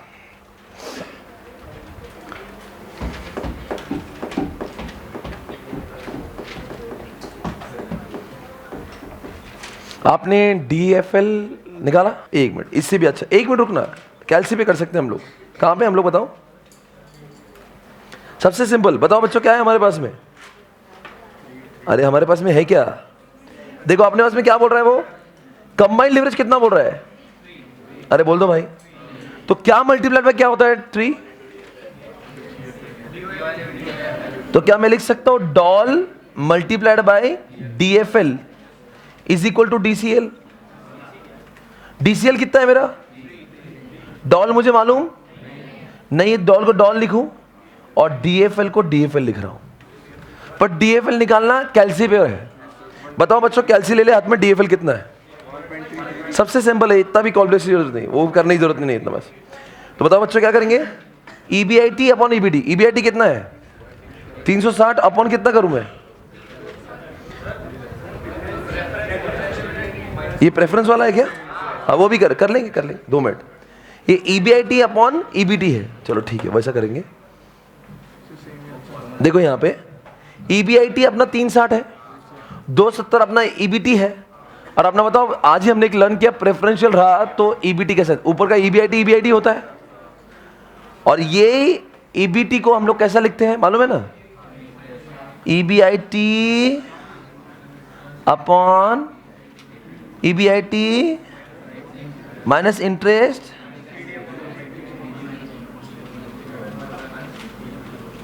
बराबर है। आपको जवाब देना है हुआ क्या है, बताओ जल्दी से। EBIT कितना है अपना? 3 करोड़। अरे 3 करोड़ 60 लाख है ना, तो ये लिखा है 3 करोड़ 60 लाख यहाँ पे। और EBT कितना है? EBIT में से इंटरेस्ट माइनस करना पड़ेगा, तो EBIT कितना है अपना? 3 करोड़ 60 लाख माइनस क्या करूं? माइनस कितना? 90 लैक्स, तो मेरा 270 हो गया ये। अब 270 हो गया, देखो यहां ध्यान से, बराबर है। तो अब मैंने क्या करना है, इधर देखो, इधर ये है 3 करोड़ 60 लाख, बराबर है। ये वापस से 3 करोड़ 60 लाख माइनस 90 लैक्स मेरा क्या है? अब माइनस मुझे और करना है पीडी, आज ही हमने पढ़ा PD is also fix cost. तो मेरा प्रेफरेंशियल डिविडेंड कितना है यहाँ पे है 26 lakhs, पर वो 26 lakhs मेरा कितने परसेंट टैक्स के? तो 26 lakhs आप बताओ, भले ही है पर पीएनएल के डेबिट में अगर इंटरेस्ट होता तो कितना जाता? तो 26 lakhs डिवाइडेड बाय कितना करूं मैं? 0.6। तो आंसर इज व्हाट? तो माइनस और करना पड़ेगा मुझे 43,33,300। तो अब मैं तीन चीजें मैं देखो क्या क्या माइनस हुआ। 3 करोड़ 60 लाख माइनस 90 लाख रुपए, 90 लाख रुपए। अब बचे 2 crore 70 minus 43,33,333, right? What is answer? तो अब मेरे पास में आ गया 3 करोड़ 60 लाख अपॉन 2 करोड़ 26,66,667। कितना आंसर आ रहा है? 1.5882। ये क्या है मेरा? DFL। अच्छा एक काम करो, सभी लोग बता दो, ये DFL समझ में आया क्या? कोई प्रॉब्लम है इसमें? कोई शक सवाल है? अब मुझे बताओ क्या आसान है हमारे लिए? अगर मेरे पास DCL है, मेरे पास DFL है, तो डॉल निकालना कैसे आसान हो गया? DCL का फॉर्मूला क्या है? ऑपरेटिंग लेवरेज को फाइनेंशियल लेवरेज से मल्टीप्लाई कर दो। अच्छा एक बता दो, यहां तक क्लियर है क्या सब? जिसने नहीं लिखा लिख लो एक बार। पहले DFL निकाल लो। DFL निकला क्या?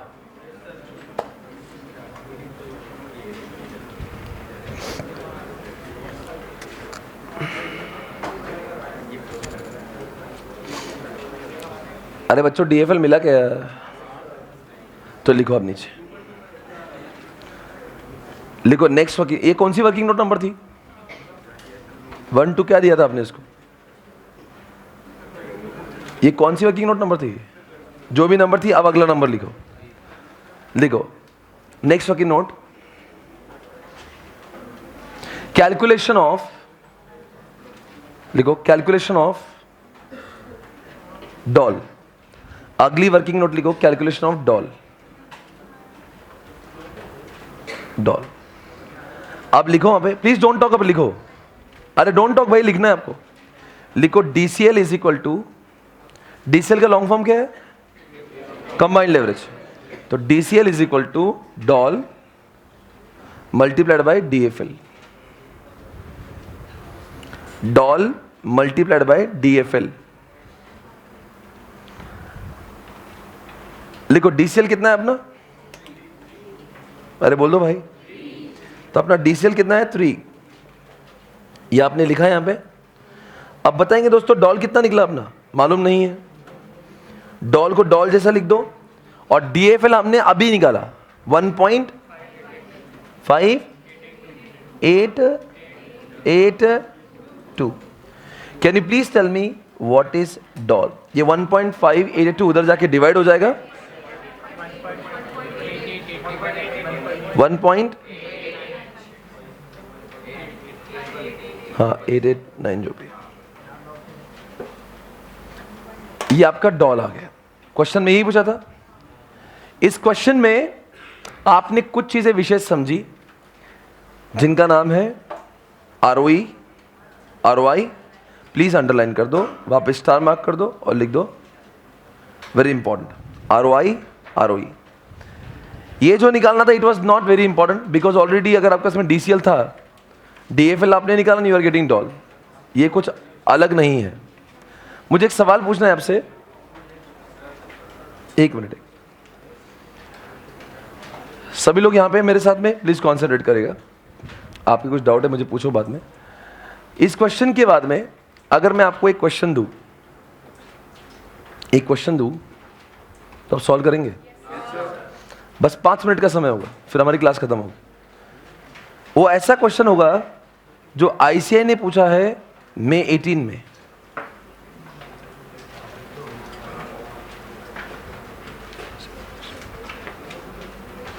मई 18 का क्वेश्चन आपके सामने ये रहा। अब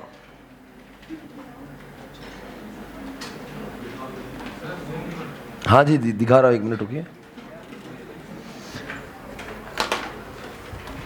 मई 2018 मतलब पिछले अटेम्प्ट में आईसीए ने इस क्वेश्चन को पूछा 5 मार्क्स के लिए। सभी लोग साथ में पढ़ेंगे फिर आप सॉल्व करेंगे, इतना ही क्वेश्चन है बस। सेल्स कितना है भाई? टेल मी हाउ, फटाफट करना। सेल कितना है? इंटरेस्ट कितना हुआ? इंटरेस्ट 10 लाख का हुआ। अच्छा, ऑपरेटिंग लेवरेज कितना है? कंबाइंड कितना है? डॉल के देखो, डॉल दिया है, कंबाइंड दिया है। फाइनेंशियल लेवरेज कितना है? हाँ, जल्दी से निकालो डीएफएल। 1 पॉइंट। सभी लोग कैलसी भी लो प्लीज, फटाफट। आप सभी को पता है कैसे सॉल्व करना था। DOL multiplied by DFL is equal to DCL. तो अगर मैं डीएफएल निकालने जाऊंगा तो 2.16 को अपॉन करूंगा 1.2 से, तो मुझे मिलेगा 1.8। डीएफएल निकल गया। हमारे पहले 2 मार्क पक्के हो गए, या 1 मार्क जो भी उसको, तो डीएफएल निकल गया। सभी लोग को डीएफएल निकाल दिया है। अभी आपको निकालना है फिक्स कॉस्ट कितनी है और पीवी रेशियो कितना है। आपका समय शुरू होता है। आप सर ये इतना ही क्वेश्चन है, फिर हम लोग सॉल्व कैसे करेंगे? डीएफएल दिया हुआ है, इंटरेस्ट की अमाउंट दी है, समझदारों को इंटरेस्ट की अमाउंट दी है, डीएफएल दिया है। ऐसे 3 क्वेश्चंस हमने बैक टू बैक किए थे और आपको मालूम है तीनों क्वेश्चन को एक तरीके से किया था। और आपको उसकी की भी मालूम है वो की क्या थी? मालूम है वो क्या था? और मैं आपको क्लू दे रहा हूं, डीएफएल से ही सॉल्व हो गए।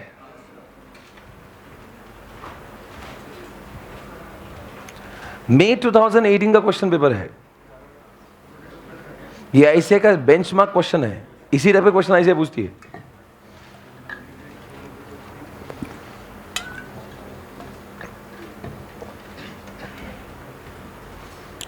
सर फाइनेंशियल लेवरेज दिया है, कैसे निकालेंगे फिक्स कॉस्ट?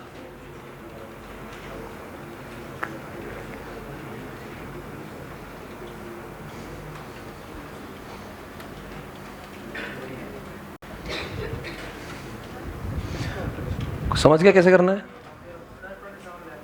क्या 27 लाख फिक्स कॉस्ट? कितने लोग आ रहे हैं 27 लाख? कुछ लोग 22,50,000 बोल रहे हैं। एबीआईटी नहीं, फिक्स कॉस्ट पूछ रहा हूं मैं।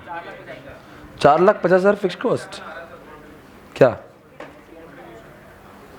कंट्रीब्यूशन किसने पूछा? फिक्स कॉस्ट दो मुझे, फिक्स कॉस्ट बताओ। फिक्स कॉस्ट मैं आपको क्लू दे रहा हूं, डीएफएल से सॉल्व हो गए, ईबीआईटी अपॉन ईबीटी से सॉल्व हो गए। आप बोले सर यार फिक्स कॉस्ट कैसे निकालेंगे? इतने से कम क्वेश्चन में फिक्स कॉस्ट कैसे निकालते हैं? और पीवी रेशियो का फॉर्मूला क्या है? Contribution upon sales. ना कंट्रीब्यूशन मालूम है, ना सेल मालूम है, ना फिक्स कॉस्ट मालूम है, होगा कैसे ये? सेल पता है। अच्छा सेल पता है। फिक्स कॉस्ट 4.5 लाख जिनकी आ रही है वो करेक्ट आंसर है। 4.5 लाख आ गया। कैसे करना है आपको मालूम है? वो ऐसे 3 क्वेश्चन हमने सॉल्व किया था, अभी याद है? 3 बार बोला था, EBIT upon EBIT minus interest मालूम है, और इंटरेस्ट अमाउंट दी है तो आपको ईबीआईटी निकल जाएगा। और जैसे ईबीआईटी निकला ईबीटी तो निकला ही है, और ईबीआईटी निकल गया तो कंट्रीब्यूशन अपॉन ईबीआईटी भी आपके पास में, डॉल भी मिल, सब मिलता है आपको, फिक्स कॉस्ट भी मिल जाती है। चलो सॉल्व किया जाए फटाफट। P ratio 3.7, contribution upon sales अच्छा 27%।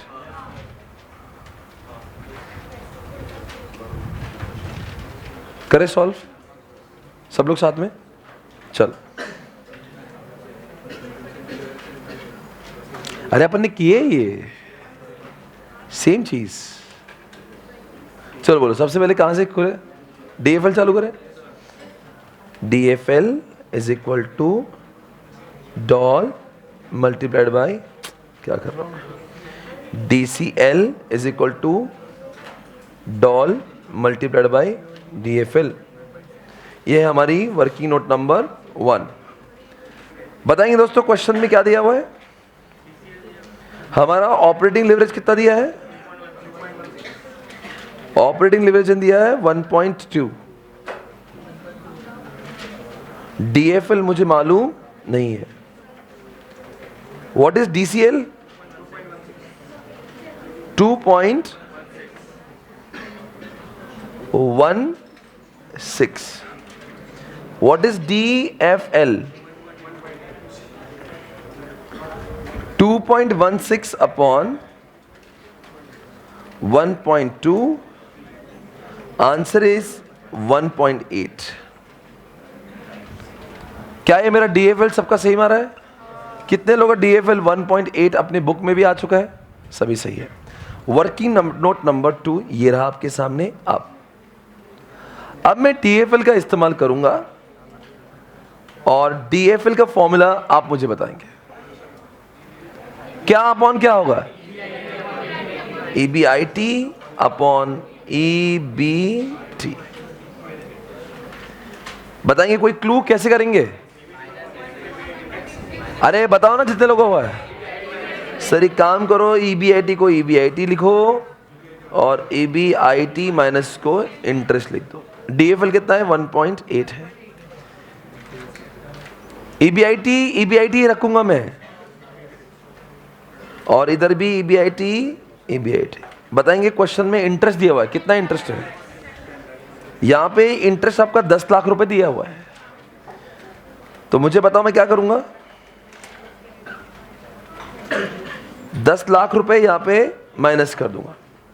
अब ये EBIT उधर जाएगा तो ये 1.8 जो है EBIT हो जाएगा, माइनस ये 10 लाख 1.8 से मल्टीप्लाई हो जाएंगे तो ये 18 लाख हो जाएंगे और मैं ये EBIT ऐसे लिख दूंगा. इस गुत्थी को सुलझाने के बाद में हमें EBIT इधर जब जाएगा तो 0.8 EBIT बचेगा और ये 18 लाख उधर चला जाएगा. फिर ये EBIT जो है ये 18 लाख को डिवाइड करेंगे हम लोग 0.8 से. कितना आ रहा है?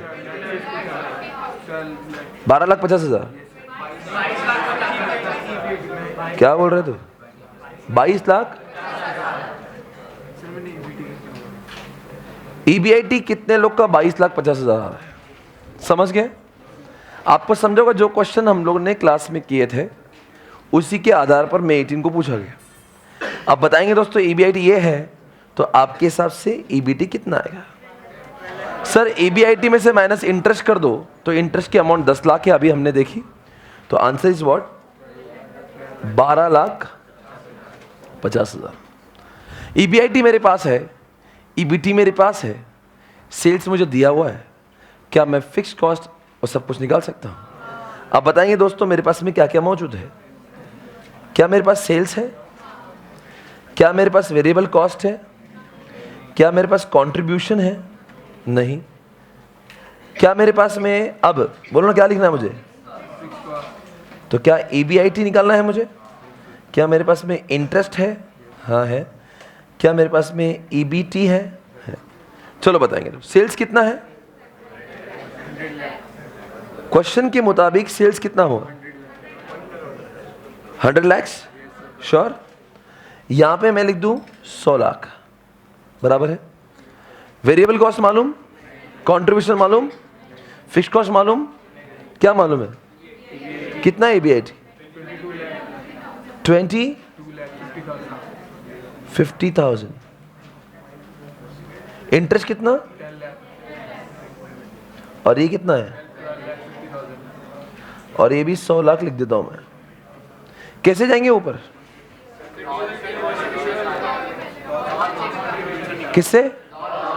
सर डॉल से. Are able to understand? बताओ बच्चों डॉल हमने क्या किया है यहां पे? डॉल कितनी हमारी? और can you please tell me the formula for DOL? Contribution upon. तो मैं काम करता हूं इसके ठीक नीचे डॉल लिखता हूं. ये मेरा वर्किंग नोट नंबर. नेक्स्ट, जैसे मैंने DFL निकाला था, ये मेरी कौन सी शीट है? ये मेरा इनकम स्टेटमेंट है. ओके, ये मेरी वर्किंग नोट नंबर 3 हुई. अब मैं वर्किंग नोट नंबर 4 लिख रहा हूं जिसका नाम क्या है? डॉल. बताएंगे दोस्तों डॉल का फॉर्मूला क्या है? कंट्रीब्यूशन अपॉन, और बताओ बच्चों कंट्रीब्यूशन से कंट्रीब्यूशन ही लूँ मैं इसको। ईबीआईटी कितना है? 22 लाख, और डॉल कितना है? 1 पॉइंट, तो कंट्रीब्यूशन कितना है? 20। तब सोचो, एक गुत्ती सुलझ गई है। कंट्रीब्यूशन 27 लाख आ गया, और अगर 22.5 लाख ईबीआईटी दिया है तो मेरा फिक्स कॉस्ट केवल आएगा 4.5 लाख। तो मेरा दूसरा आंसर मुझे प्राप्त हो चुका है। और कंट्रीब्यूशन दिया है तो वेरिएबल कॉस्ट मेरा निकल ही जाएगा। तो ये 73 लाख मेरा वेरिएबल कॉस्ट माना जाएगा। और रही बात पीवी रेशियो की, मेरा अगले वर्किंग नोट आएगा ये 5 नंबर पे, जिसको मैं पीवी रेशियो कहूंगा।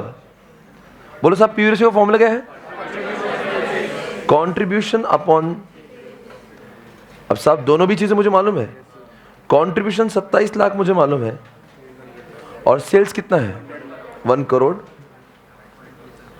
ये 0.27 आता है वैसे, पर अगर परसेंटेज की फॉर्म में देखेंगे तो ये 27% आता है, विच इज इक्वल टू 27%। कितने लोगों का पीवी रेशियो 27% आ गया था? मेरे से पहले, मेरी बात पहले। कितने लोगों का फिक्स कॉस्ट वाकई में ये पहले ही आ गया था? 4.5 लाख रुपए सभी लोग का आ गया था। आपको मालूम है, इस तरह के क्वेश्चन हमने जो पहले सॉल्व किए थे, उसी के आधार पर आपको एक समझना है। इस पूरे क्वेश्चन में आपको मार्क करना है, जो मैं बोल रहा हूँ।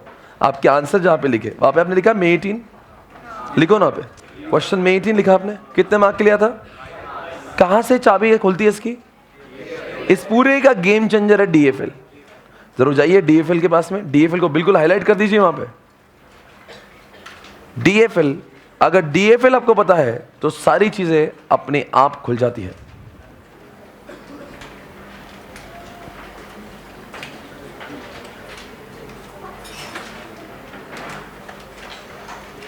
सभी लोग